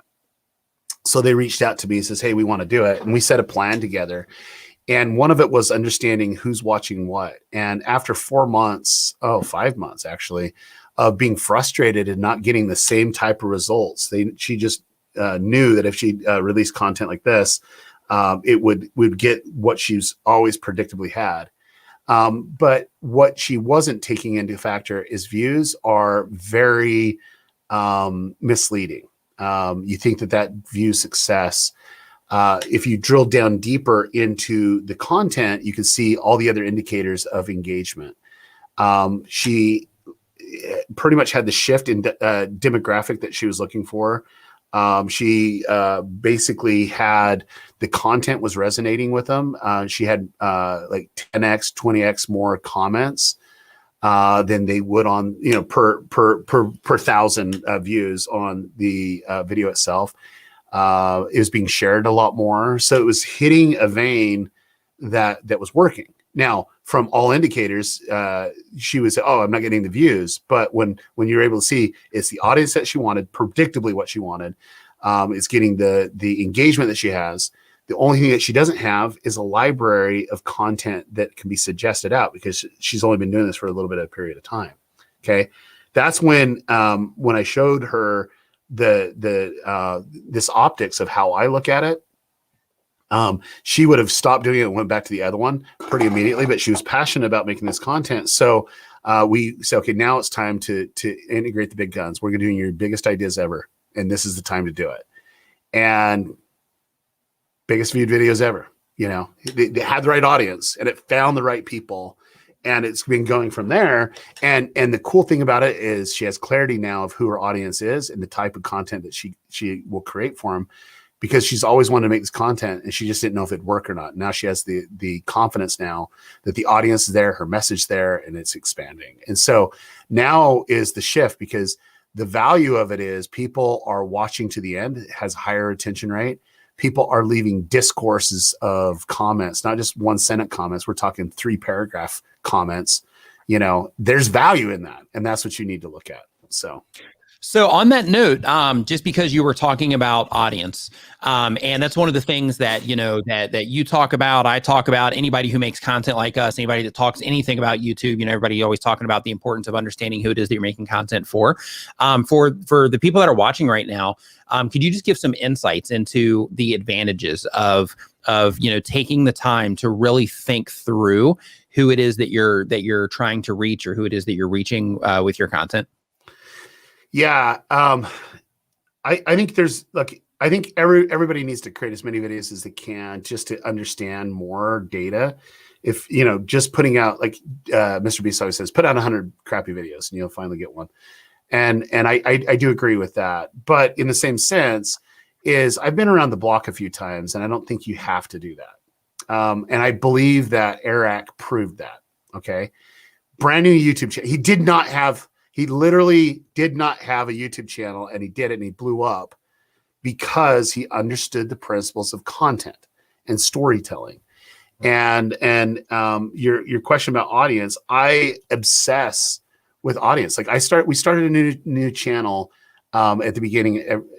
Every year I start 2 new channels. That's why I have so many Google Play buttons. We start 2 new channels and then we partner with 2. Okay. So that can be 4 play buttons a year. Okay. That's the model of our business. That's just been our model. And we're very strategic of how those things happen. And we put a lot of research and time in any of the channels. I obsess over who's watching the content, where they're from, demographically, psychologically, what they do online, what they do offline. I spend so much time on that people would say, you're ridiculously going too deep into it. Well, no, because once I understand the viewer, it's really easy to provide the value of the video. And that's why, I mean, the fastest channel I've ever seen outside of the Mr. Beast world, the fastest channel that I've ever seen get to 1 million subscribers fresh, brand new, no YouTube channels in 28 days. And when you understand who you're making content for, it only takes a second for it to be shared organically. And I don't mean hit the share button. I mean, people talking about it. And that right there is the key. And so the more that you can understand those elements, that creates less hurdles for you of the type of content that would or would not resonate with those people that would be viewing it. But two, that makes you protective of not collaborating with just anyone. Like I would never collaborate with just anyone. And the reason why, if there's no relevance and there's no viewer crossover in a massive amount, then all you're doing is confusing the AI to understand who would actually like your content. Because they might like the one video that one creator was in, but then the next 5 videos you release, they don't like. And that's a signal that YouTube says, well, maybe something's going on here, you know, and they reevaluate. Yes, it's individual video based, but they're really looking at, and I think Nick, you heard me talk about this a couple of years ago in VidSummit. I always tell about where YouTube is thinking next, and it's about acquisition, retention, and churn. You're going to hear that more coming out of their mouth in the next year. So I said that 2 years ago, if you remember. I said this is where they're going to be focusing in on it, and they are now, and they're having reports. I can guarantee you, if you have a partner manager, they can pull a report for you that you don't get in analytics, and you can start seeing some of this data that's there. And that's what they've been focusing in on. They're continuing to focusing now. They're going to probably give us more tools from that. Some of it is, hey, here's some viewer crossover. Here's some, you know, some channels that are bringing you you have the same type of viewership patterns.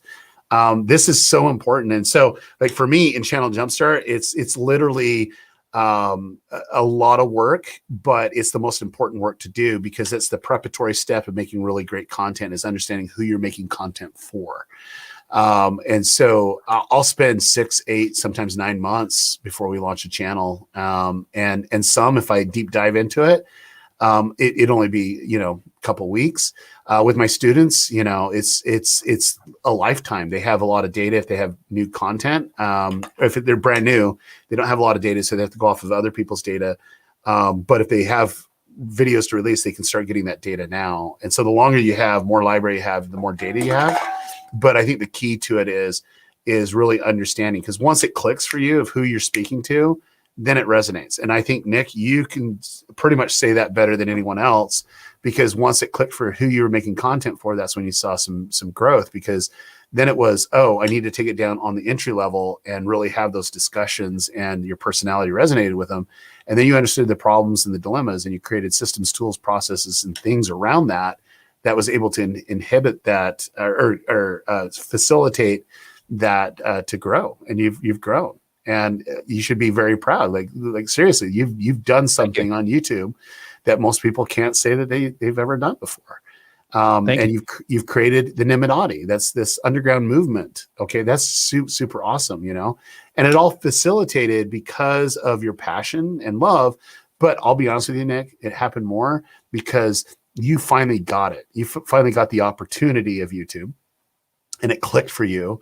And then you were obsessed of understanding the viewer. You were. And I know that because I could see it afar, and we've had conversations, and you said certain things, even in this live stream. They're like, no, like the video performance funnel. I would call it the video performance funnel, but you called it the upside down triangle thingy.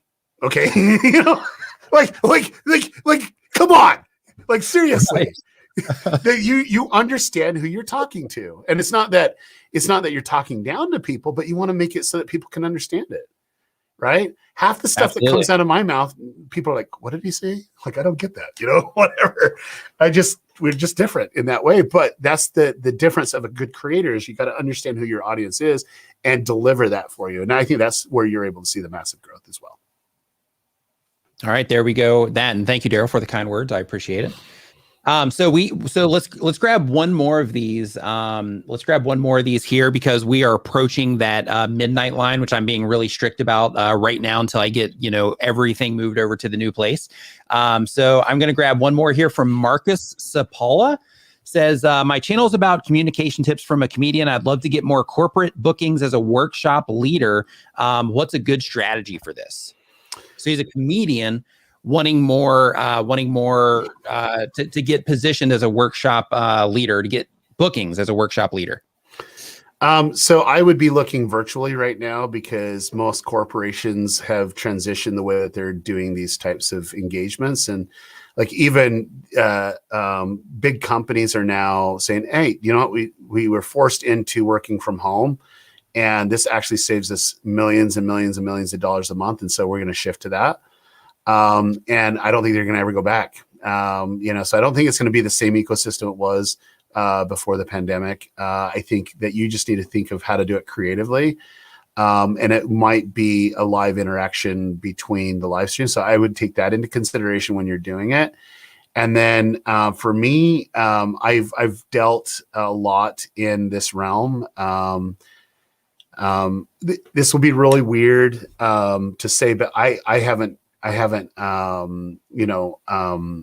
for client work and for speaker work, it always comes to me. I never go seeking for it. But let me tell you how it started.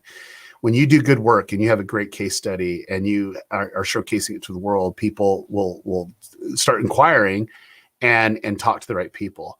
How I got to be a part of Epic Games and working with some really cool individuals and stuff like that was I was doing stuff at Qualtrics. And I got Qualtrics because I was doing stuff for another client, and they just refer, hey, who do you know? Somebody? Yeah, you got to use this guy, and when it's them coming to you, you can ask for a lot more money than you going to them. And so a place that I'd be looking at is LinkedIn. I would really try to focus in on that audience because that's where the corporate audience is. I would leverage Clubhouse. That's where a lot of that corporate culture is now existing right now. There's a lot of people that run hundreds of millions of dollars, a year, if not billions, are there as well. So you have a lot of those decision makers. But what is your value and what is your value proposition? Because if you're going to think you're going to do it in person, I can guarantee you right now for at least another 6-8 months, even maybe more, they're not looking to do that because they know they need it. They know they need that thing, but just there's more regulations and issues that come up of getting COVID tests and, that costs money, and making sure that we can have travel insurance that creates issue. If there's downtime because of that, that's another problem. So what they're going to do, they're going to do it virtually. And so if you can do a virtual appeal, even though that takes away some of the punch of a lot of these stuff, because you're kind of feeding off your audience, you're going to need to figure that out because the world has completely changed in that dynamic. And then two, look where the industry's going. I would look very specifically in Austin, Texas. Austin, Texas is now the new. I want to take a moment to say that was extremely specific. Yeah, go ahead. Yeah, Austin, Texas is one of the most the fastest growing places in the world when it comes to business. Utah, believe it or not, is right there too. Like northern Utah, from a tech side, there's more startups and everything happening there. There's a lot of money. They're shifting out of Silicon Valley right now for multiple reasons, but that's where they're going, and they're going to need that. So those are two areas that are booming right now. And you can see some of the Oracle, literally has moved to Austin. SpaceX and Tesla headquarters, they're moving to, SpaceX will stay in LA, but Elon and Tesla's moving to Texas, and there's other stuff in that. But there is a lot of other smaller businesses that they move there. Now, Austin has been known for entertainment, and they've been a great entertainment thing. We've known that for quite some time in being entertainment. A lot of entertainment companies are there. There's a lot of big YouTube channels that are based out of there as well, like Rooster Teeth. That's where they're from Austin, that area. But seriously, that's where I would look and bringing that value in. That was a very specific amount of advice right there. Even telling you where exactly to go to find the work. That's fantastic. So Derral, thank you for that. So again, if you've been hanging out in this live stream, you can see the value that Derral's bringing, right here on the channel. I encourage you to head over to ytformula.com. pre-order the book, because the book is also going to be filled with information from his brain, which is definitely something that you want to tap into. So make sure that you go to ytformula.com. And Derral, just really quick, one more, kind of once over for maybe the people that have just joined or that have just joined within, since we mentioned it last time. Could you just give us one more, just run through on the book? So I've generated 60 billion video views on YouTube, another 34 billion on Facebook. And there's a formula of getting people to want to consume and share your content. And I thought what would be great is to give a book that would be relevant for both the creator and the brand, because I work with both of those types of verticals, right? And so I decided to write that book with that in mind. And my experience is I understand the creator community. I understand the brand community. I am employed. Like a client of mine is Google, and Google has me do YouTube strategies for them when they own YouTube. Blows your mind. But there's not too many people that have been on YouTube longer than me at the current company. There's 8. And I don't mean that. I mean, they go and whatever, but like there's literally just 8. And the thing about it is to understand the history of it gives you a good understanding of what you can expect. And so when I go give strategy for them, that's great. And then YouTube hires me to go work with brands and creators to show them the possibilities and give them the deep dive, advanced strategy type stuff. So here they are. And then I'm like, hey, why am I not sharing this information with more people? And I would love to do it on video. Trust me, I would. But I wanted to put it in a way that could impact people. So I put together this book called YouTube Formula. It was brought because it was a 3-year goal that I had. And it aligned with the publisher. So I have one of the biggest publishers in the world that's published the book. So it's not self-published. And we went through a process of making the best value. And so the part 1 of the book is a YouTube history lesson and understanding the platform and the culture of YouTube, which is really important. And then understanding the AI and the algorithms and what's really important for the YouTube ecosystem to exist. And then part 2 of the book is about the opportunity. And what I love about the opportunity is I share all different types of opportunities for brands and also creators that were just struggling and creators that were just kind of plateaued. And I showed how they were able to leverage the opportunity of building an audience and what that actually translates that out to outside of ad revenue. Because I think ad revenue, it can come and go. And if you're dependent on that, then you're putting a lot of trust in that. And I wanted to show, here's some other weird ideas that you can do that just makes millions of dollars if you actually have a loyal audience. Because all you need is 1,000 people paying you $1,000 a year, and that's $1 million. If you quantify that, scale it out. Okay, what's that $1,000 of value you can bring? Part 3 is the name of the book. The section it's called the YouTube Formula. And basically the YouTube formula is the human formula of how humans respond to content, and how they respond to content is how the AI picks up.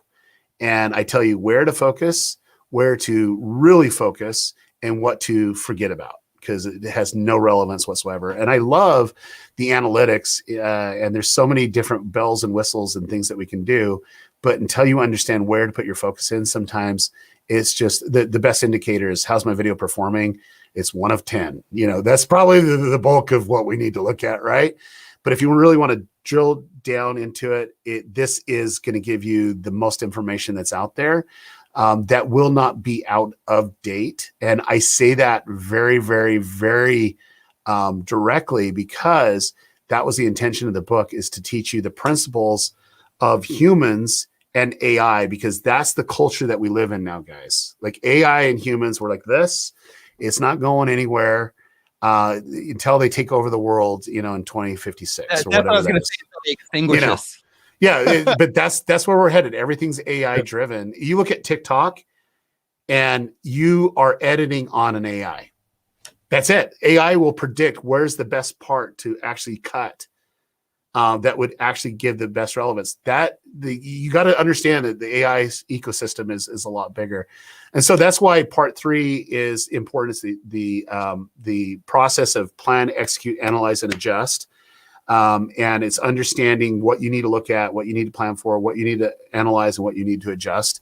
And once you have that, you'll have a good understanding of the first part of the foundation of what I teach, which is really understanding people and so on. And then you can really deep dive. And then we can actually have interesting conversations. Once you understand that, then we can actually take it to a level where I like to thrive, which is really drilling in and understanding some of the things that most people wouldn't even consider. But those are the small things that lead to the biggest success. And I can tell you, out of the 60 billion video views I've been able to generate on YouTube, 1 billion of them was just dumb luck. There's no explanation besides dumb luck. But 59 was using this formula. That's a win. Sounds like a win to me. So yeah, so here's the thing. Like, if you are serious about, your YouTube channel and fully taking advantage of the opportunity that you do have available to you here on the platform, invest in it. Go and sign up for, the pre-order of YT Formula, YouTube Formula at ytformula.com and go through every single page of what's inside of that book so that you can have a deeper understanding of what it is that you're doing here so that you can get the results easier for what it is that you're trying to do here.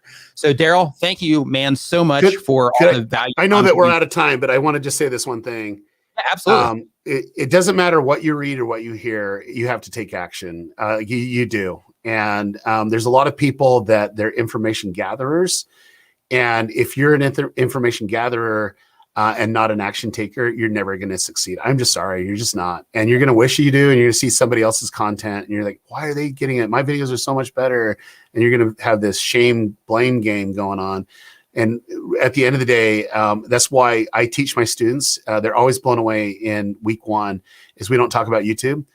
We talk 100% about goal setting and setting proper expectations and then being focused with a plan and accountability partnerships and so on, because you need that. You have to have that drive, that someone that says, if you're going to say you're going to do it, let's see if you can get to that level. We're going to help you get you there. That's so key. But just because you heard the information, or you've been watching Nick's videos, or you read my book, that the biggest thing is actually doing it and then learning from it. And that's the key. And that's why I read a lot of books, is I want to hear and understand, but I need to apply. If I never apply, I'm just gathering information, and that's not going to make the world a better place. The better place, make the world a better place, is how do you apply and make a better version of our content and us as an individual or us as a community. If we can figure out a better way of doing that, that's how we elevate the world, guys. And that's why I made this book, is I want more people elevating the world with video content. That's my passion. That's my love. That's what I do every freaking day. And the reason why I'm like, let's get it out in an organized way that it can leverage the right people to make better content, to elevate it. But you have to be an action taker. And if it was me, I would take action on this offer right now, even though you can buy the book at a time, but be obsessed, because who wrote the foreword? Mr. Beast wrote the foreword. His case studies are all peppered throughout the YouTube channel, the YouTube book. But we also have bonuses that you actually get more to it than just the book itself, but that will go away. And it's not that it's a scarcity. It's just, I can only do what I can do. I have time for, and you don't want to miss out. Yeah, you definitely don't want to miss out. So Derral, thank you so much for coming on, for spending your time here, and just dropping value bombs all day long. I know me personally, because while we've been talking, we're having the conversation, I'm monitoring chat and stuff, but my own stream, I'm going to be going through this and writing stuff down as well, just because you've been dropping so much awesome info here. So thank you for spending your time here and sharing your knowledge with the community, man. It's super appreciated. Every time you come on here, we absolutely love it. So thanks for spending your time here. And I want to know if we got the record of super chats today. Maybe I need to drop some more money, but do you know what your average is? I'm just curious. So it's close. It's really close, but I don't think that it's fully there, but it's really close. If not, it might be, but it'll be really, really close. So next time, let's do an indicator. Let's see if we can beat it next time. Maybe I'll have to trust it. I might have to throw some money down on it, but we'll do it. So, because Nick, let's not deny this, but I like to set goals and achieve them. I want to be the number one in all aspects of that. So let's make you the most money ever. Sound good? Sounds good. All right, man. Yeah, man. So thank you so much for hanging out, Derral. I appreciate it. And like Derral was saying before, taking action is super important. And I know that a lot of information is shared here during the live stream. So if you picked up anything, like it might seem overwhelming, with all the information. Okay, we got the record now. We got $100. Yes. He's like, the record now. It might be. Yeah. Oh, yes. Here we go. Whoa. Okay. Wait. This is more. Okay. This is more important than you cutting off the stream right now.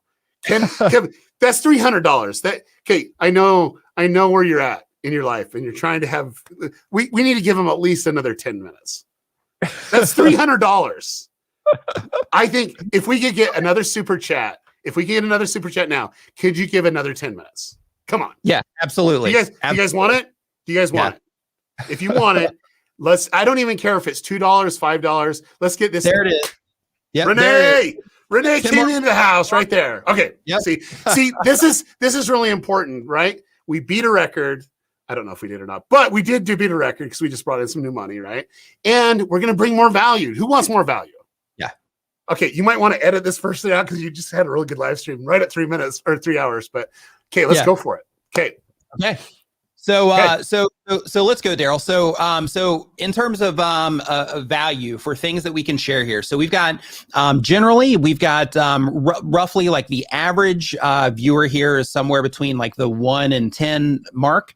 Outside of that, we've also got bigger channels that come and hang out in the stream. 200,000 plus, 500,000 plus that will come and hang out here as well. So we talked a lot about like a lot of the getting started stuff. What power tips do you have that would be there? Paul Peck also dropping it in here, my man. Thank you. Aaron Martin also saying he's got 5 on it. Thank you as well. Right. The Derral Eves effect. This is another example of the Derral Eves effect. So in terms of just something, let's do it this way. Something that would apply to everybody when it comes to something that they need to make sure that they're focusing on. So we talked about the audience. We know that one's important. Is there anything else that you have in terms of what people need to make sure that they're focused on when it comes to, really getting traction on the YouTube channel, not just getting, like an extra, handful of views, but, like really picking up some momentum on their YouTube channels? Yeah. So one of the things that I teach very specifically in the book and I've done on stage, and I don't know if it just kind of clicks, but you have content creators that or brands that are here and they're creating content and they basically know their niche and they've taken it to a level. What you need to do is kind of have a crossover with a more general audience. If you really want to go out, YouTube has to go out to a more general audience. So in Legal Eagle's case, he actually started a YouTube channel that he wanted to give lawyer tips for people taking the LSAT or in law school. And he had a whole business set up where it was all about, giving and selling guides and giving them, affiliate links and so on, and making this a side business from his law practice. Right. And it worked really, really well. And he decided, you know what, this is great. And they were getting a lot of requests because there's another YouTube channel called Dr. Mike that would do a real doctor reacts to, and then kind of fill in the blank. And they wanted to see something like that with law. So he reached out to me and was saying, hey, what do you think about this? And this is truth. This is where it is. He had an audience. I says, well, where do you want to go, Devin? Is it something that you want to go where you're specifically getting to the finish line of getting people to LSAT? Because how many people are actually in law school? How many people are going to take the LSAT? It was like 100,000. So I guess says you're hitting saturation point right now with the people here. You're never going to go any bigger. You're never going to scale it out anymore. You might be able to have a couple offerings and fine tune it, but you've hit saturation. And he goes, oh, I never thought about it that way. I says, no, if you want to go out bigger, you can still accomplish the latter, but we need to shift the content to, instead of doing people to law school, having people that are generally interested in law, right? And having people that like watch Law and Order and Matlock and all the other type of content. They love legal related content. And I go, if you're providing value for them, that's great. I says, there's even a subgroup where, speaking to the new people, the Gen Z millennials, to understand the law better, that's even better. And then you're doing it in a way that you're giving them the law when you're actually talking something about pop culture. So what he did is he took law content and he brought in pop culture, and he was able to communicate what his main goal is to think like a lawyer.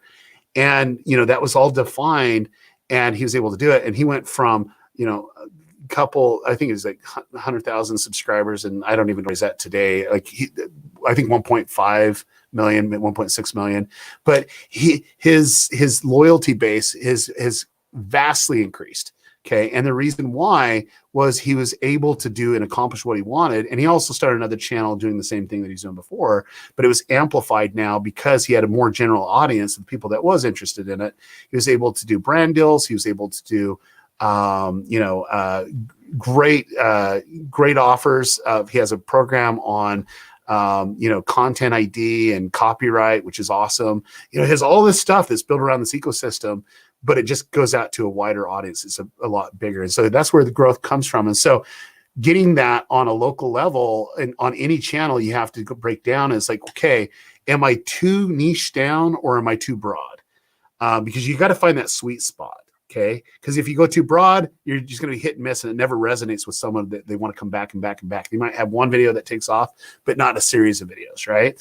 And if you're too niche down, you'll never get to that point of saturation. So that's why I teach not only in the book, but also in my coaching, is really to identify and leverage those people that would be just one rung out. So it'd be, here's your core audience. You're just taking a little bit broader out and doing that, because that's the first toe in the water. If you can get that to happen, you can take it a little bit further where you have that blended crossover where you can actually have the most value. So the more that you can be relevant with the times, it'd be better. So give you case in point. And this is super important. So I had a consult call. Someone was paying me a lot of money to talk to me.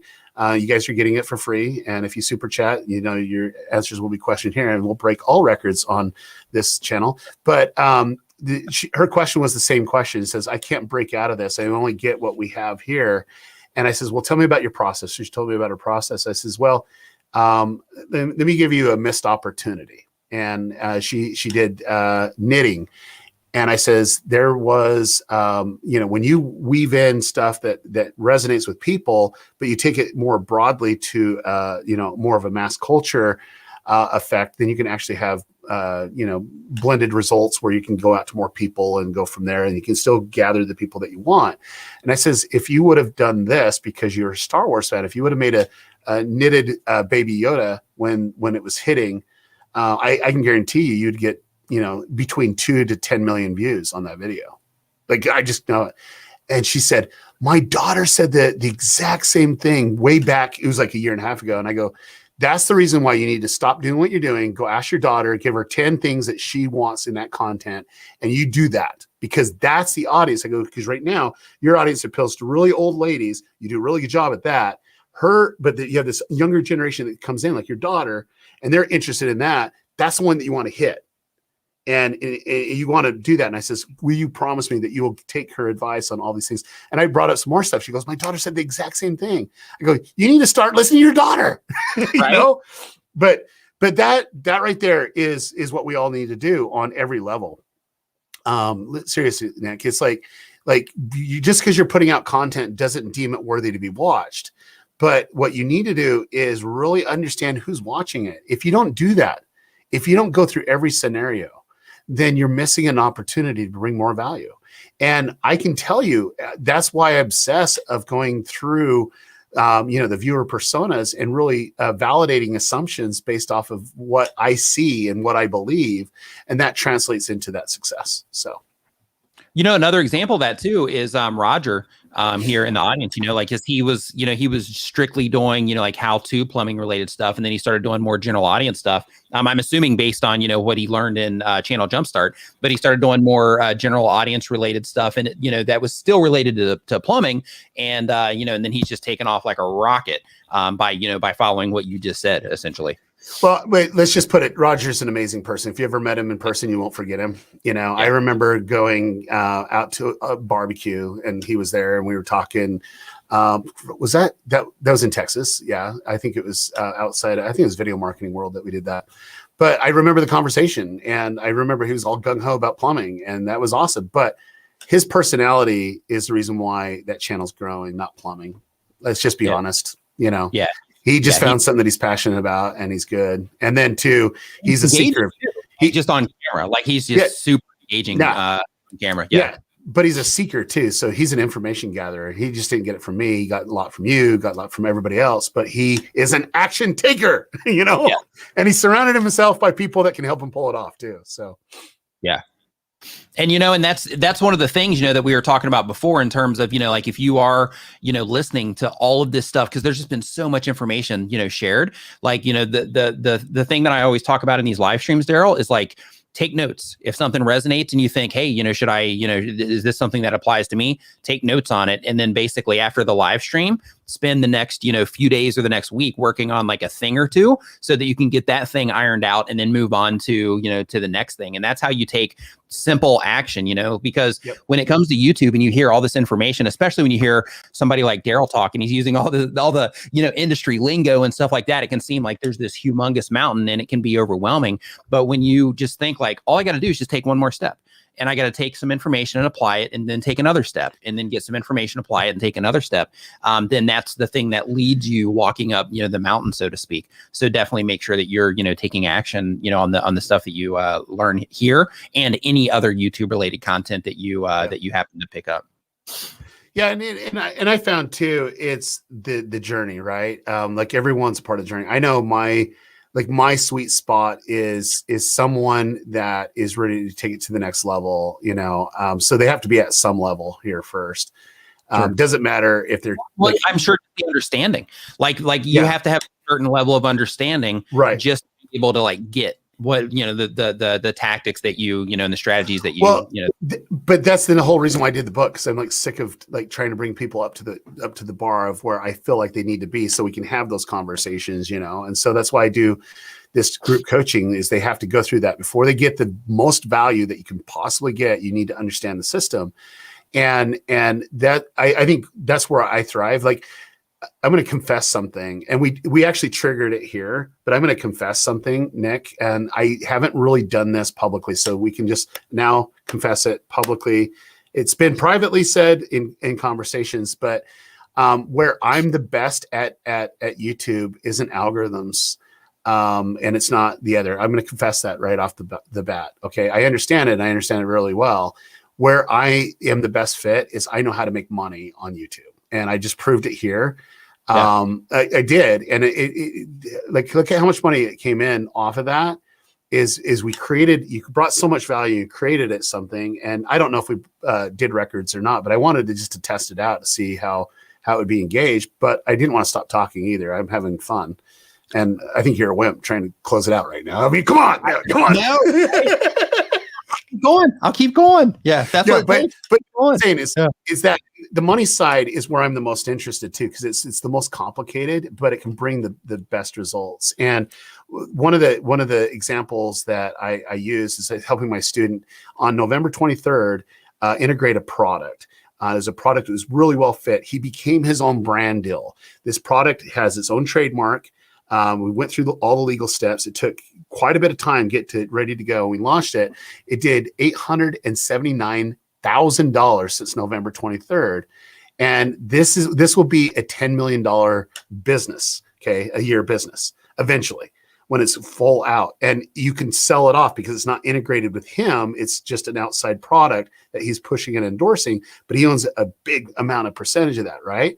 And so what's interesting from that product is that can become its own. And then you see what Mr. Beast doing, you know, doing Beast Burger and all this other stuff. There's a lot of cool stuff that we can do when we leverage it. But you're thinking you can't do this immediately from day one. And I'm saying I would 100% disagree. You can do it from day one. And I'm proving that across the board. And you see a lot of that in the book. I give a lot of case studies that people only have, you know, 1,000 subscribers that are pulling in millions of dollars a year. How do they do that? And for me, my biggest joy is hitting those benchmarks of breaking records. That's why, I mean, if you really look at it, I broke the all-time crowdfunding record in film and television, not me personally, but the company that I'm the president and partners with, we did together. And we did it because we wanted to make a statement. We needed the money to do the production the right way, right? But for me, I'm really good at analyzing how to leverage the right way to bring in the money, because at the end of the day, I've been in this industry so long that I see creators come and go because they're reliant off of ad revenue, and they don't know how to increase their CPMs. They're immature in that area of understanding that level. Because if you get CPMs higher, I mean, we had a channel they just posted publicly, not the channel name, whatever, but they did 110 million video views last year, which isn't that big of a deal, like from my perspective, but a really big deal for a lot of people.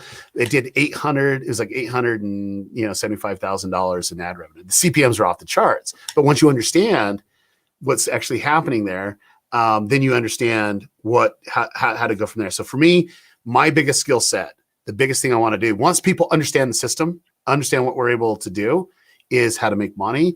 And that's why I wrote the book. That's why part 2 of the book is about the opportunity. I show a lot of showcase a lot of things I've never talked about publicly. When I normally get hired into a company or an organization or a creator, it's to bring up revenue. That's just basically what it is. So like that just proves the point is there's ways to facilitate the natural way of doing that organically. And I can tell you live stream is the best way. That's how we've raised tens of millions of dollars, in the last couple of years. Nice. Yeah, man. Like, it's crazy to me. Like when I was first getting started on YouTube, I had no idea what I was stepping into in terms of the opportunity. And I know there's still a lot that I'm missing out on. But like when I first started getting into YouTube, like it was through conversations with you where you were sharing some information based on things with people that you were working with at that time, and it started to open my mind in terms of like, wow, there's some serious potential here. And then now down the road, I've been able to tap into some of that, to the point to where like I got a house, all that good stuff. So it's like in terms of like the opportunity here, like it's just massive. And for people that are just getting started, it's like I wish that you could see through the eyes of successful or even moderately successful content creators, like what you have or the potential that you have, leveraging video content. I mean, it's absolutely ridiculous. Absolutely ridiculous. Yeah. I'm not a flashy person, by no means. I buy a 12-pack of black t-shirts on Amazon for $6.95. I don't believe in that, but I do believe in reinvesting and figuring out ways like that. I own 7 businesses. Some are like well over, pulling in hundreds of millions of dollars a year. Now they didn't go to my bank account, but it's, doing what it does. And we own a lot of real estate and all that other stuff. And when I look at it, it's the house that YouTube built. Like, YouTube created this opportunity that I didn't even know existed. And, you got to have, like, when you hit, like, you're not necessarily doing this in Thailand, but when you hit taxes in that you're paying 40% of whatever you make into, taxes, then you have to look at how do you leverage it so you're not getting slammed in every aspect of it. And there's new opportunities. And the thing for me is I've seen content creators come in and they just slowly rely and they get a lot of money, and then they do dumb stuff with their money because they think it's going to be forever instead of doing smart strategic things. And some of the best case studies that I've seen and been a part of is when you're able to make money, very, very residually. And it just comes in regardless if you get up in the day or not. And you did it because of knowing the ecosystem and you leveraging the audience and then taking it from there. And I want more creators to have that opportunity. I want more creators to see the world like I see, instead of when people come up, well, how do you make money on YouTube? I want the people that says, man, there's a lot of money to be made on YouTube. And there is. There's a video that was released that Mr. Beast did $97 million last year. It was released from there. Was it the actual numbers or not? Was it close or not? Let's just put it this way. It's not misleading. Noah's video that you're talking about? Yeah. Okay. Yeah. I saw that video. Yeah, it's not misleading at all. So yeah, it's it's crazy. Like it's funny when I see, just, me and YouTube friends and all that stuff. And then I see like the volume that Mr. Beast does and all the things that, that's going on over there. And that's just the surface stuff. Like, I don't see behind the scenes like you do. So like for me, like I'm just thinking to myself, like, wow, like I can't even imagine, like all the revenue that's being generated in a situation like, Mr. Beast. And a funny thing is how he has the Beast Burger. The best burger in Chiang Mai is at a restaurant called Beast Burger. So yeah, so it's right down the street from here, and they started in a food truck. It was just like a little food truck that they would park on the side of the road in the popular tourist area, and then now they have like a little store, but they literally have the best burgers in Chiang Mai. I hope they have a really good copyright or trademark attorney. Oh, it's so bad. But anyway, yeah, like this is why I love YouTube. There's like this huge opportunity, and I think your eyes are being opened, and you're in a better place. I just remember, and I want to bring this up if you don't feel comfortable bringing it up, but I remember when you were in a pretty dark place, and you're trying to figure out how do you pivot out, you know, and we had a discussion, and we talked about the opportunities. You're now, I think now, Nick, you're actually seeing just the beginning of it, of the opportunities that are out there, but you have a better idea of where that's at. And it's transformational. And I want more people to be, because I look at, okay, it's a philosophical thing with me. Okay. If I can influence one that can influence many, that's influencing the world. Okay. And I want to share this because this is probably the best advice I've ever received in my whole life. And it came from my grandfather, and it's something that like I don't normally share at all, just because it's so personal. My grandfather is my mentor. Like if there's ever a person that I'm indebted to eternally, it will be my grandfather. He spent more time with me in my crazy times to bring me calmness and teaching me wisdom. He's like my Shaolin monks, you know, like he's like the guy, right? The guru. And he was a devoted scout. He was a scoutmaster for 50 some odd years. And I was close to living to him, but not close enough to be in his scout group, you know, his scout troop. And he invited me to always come because I was the same age. And he's like, hey, I want to hang out with my favorite person in the world, is what he used to call me. And he said that to all like 56 of his grandkids, but everyone felt that way. Right. But I took him up on that offer. And we went up on the majestic mountains outside of Zion National Park. It's one of the most beautiful places in the world. If you've ever been there, millions of people come around the world. And 5 o'clock in the morning, it was a little bit earlier than 5, that he starts shaking my tent, says, Derral, get up. And I get up, and he's like, hey, I want to show you something. I love my grandpa. I love him so much. Even at 12 years old, I got up at 5 o'clock in the morning, and we went for a walk, and he didn't say anything. And we went peering around, and we were just kind of walking in darkness, and the light was just about ready to come up over the mountain. And you could just it's just a beautiful time. So we still had stars. You had just the sun that's ready to appear over, and we're right by a lake. Lake's just pure glass. We went walking around that lake, and he goes, Derral, I want to teach you the most valuable thing that I can teach you in life. And he goes, you might not understand it now, but I want you to think about this moment. This is a perfect moment. Look at the stars in the heaven. You know, look at the moon over there. The sun's about ready to come up. And he stopped. And at that time, that's when the sun was peering over the mountain. It was just so beautiful, so epic. And it was hitting that glass of the reservoir. And it was just beautiful being in nature. I loved it.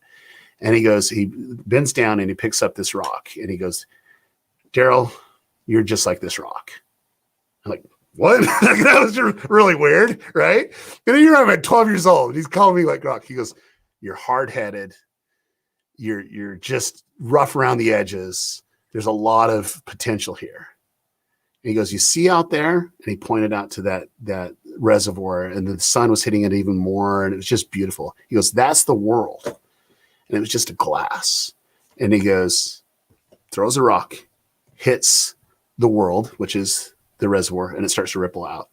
And he goes, my question for you, dear brother, is what are you going to do with the world? Is it going to be good or bad? Because look at the effects that you can have on the world. And I was like blown away. Like, this is like, whoa, you know, and I look at that ripple. It rippled all the way back to where we were at. And I could see it ripple, and it changed the whole dynamic of that reservoir. And he just walked away. And I'm like, man, you know, mad respects for my grandpa, but I had no freaking clue what he was talking about at 12 years old, you know. But it made an impact on me because I made an impact, and that rock made an impact on the world. And as I started to reflect upon that moment, I realized that there is the ripple effect. You even say it now. You said it how many times? It's the Derral Eves effect, right? Yeah. That Derral Eves effect started because someone cared about me enough to teach me the lesson of how to really impact someone. So how to really impact someone is impacting them one-on-one. Okay, that is the most powerful way. Nick, when I spent time and I reached out to you, I had no idea the world that you were in. But if I could just make that one moment in your life and you could lean on it, just seeing the true opportunities, what could happen. Look, you've changed not only your life, but your brother's lives and your whole situation. You bought a freaking house. You have all this stuff that's going on. You've helped other people. You've actually rippled out and helped other people that I didn't even know that happened. But if I wouldn't have taken that chance, and if I wouldn't have actually got on and talked to you, like, I'm not saying that you wouldn't be here on this journey, but I'll tell you straight up, I actually mentioned this in a video, like it's probably been about 6 months or so now, but I mentioned that there was a pivotal point in my YouTube experience, and that was our very first conversation that we had, where somebody that, that I looked up to, I mean, I still do, but at that point in time, I was like, there's this, big content creator who, knows all this stuff. And he's, talking to me, telling me that I think you have what it takes to, do this whole YouTube thing. And I think that there's a lot of opportunity for you here and all of that. For me, that initial conversation and you telling me from your experience and how I viewed you, you telling me that, like, hey, this is something that you're good at. This is something that I think that, that you could do and that I think would be an awesome thing for you. Like, for me, that was a total, like, that phone call for me was that, like, the rock hit the water, you know what I mean? Yep. In terms of me, like that particular phone call, you saying from your experience that, that I was good at this. For me, that was a big deal, because for me, I was still in that shaky place that a lot of people probably watching this right now are, to where I was like, I don't know if this is the right path. I don't even know why I'm doing this. Should I even upload another video? Like, I was going through all of that kind of stuff. And that conversation for me literally changed that, like, the fork in the road happened, like, during that conversation. So, and here's the cool thing. And you actually prove my book. You really do. And I want to tell you why. Because you decided right then and there you're going to take action. You had someone that believed in you. You took action. You went down a path, a vertical that you thought would be a great idea, and you were passionate. And I thought the delivery and the mechanism and the videos are great. And you put all your heart and energy into it, and you got burned out. And to burn down on the style and everything, you're trying to bring other people in. You knew that you were there. You saw the opportunity. You're still willing, but that was your YouTube moment. That was the moment that you had to decide: do you still become a dating website, or do you go all in on doing what you know will work? And that's when you made the step forward. So you made this happen. You made the ripple effect even go further, because you decided, you know what, this is a great opportunity. Yes, I learned so much. Now let's analyze and adjust. Analyze and adjust is the key, people. This is the key to take you to where you want to be, right? And that's what you did, Nick. And that's why we're out here today. And I'm here to tell you, people go, man, do you feel bad that Nick surpassed you in subscribers? I'm like, no, that makes me proud. I love Nick, and I love what he's doing to the community, because I can't do that. But if I was that one seed that can push him and help him be where he's at today in some aspect, then I'm succeeding. And I'm glorifying in that just as well, because if we're impacting in the world, we're all given talents and abilities and passion. Sorry, I never thought I'd get emotional on this stuff, but it's just like, this is what I'm about. This is why I wrote the book. This is why I do channel jumps, because I want to create more ripples and have them go longer and broader out in the world. And it starts with me. It starts with my wife. It starts with my kids. That's my main focus. And then outside of that, it's my channel Jumpstart family. Like, that's where I'm at. And that's why I'm passionate about these things, is because I see the ripple effect, and I don't get jealous. I don't just see, I get proud. I'm like, man, isn't it great that he's at this level? Isn't it great that they're at this level here? Because they're bringing value to places that I can't bring value. But realistically, that's that ripple effect that my grandpa talked about when I was 12 years old. And I think all of us in our own realm can create that ripple effect. And we need to be more mindful of that, because that regardless of theological, spiritual backgrounds, anything like that, that is how we improve the world, is by improving where we stand. Because if you were to look, Nick, in your life just a few years ago to now, it is night and day difference. Just in your own internal self, like your self-confidence.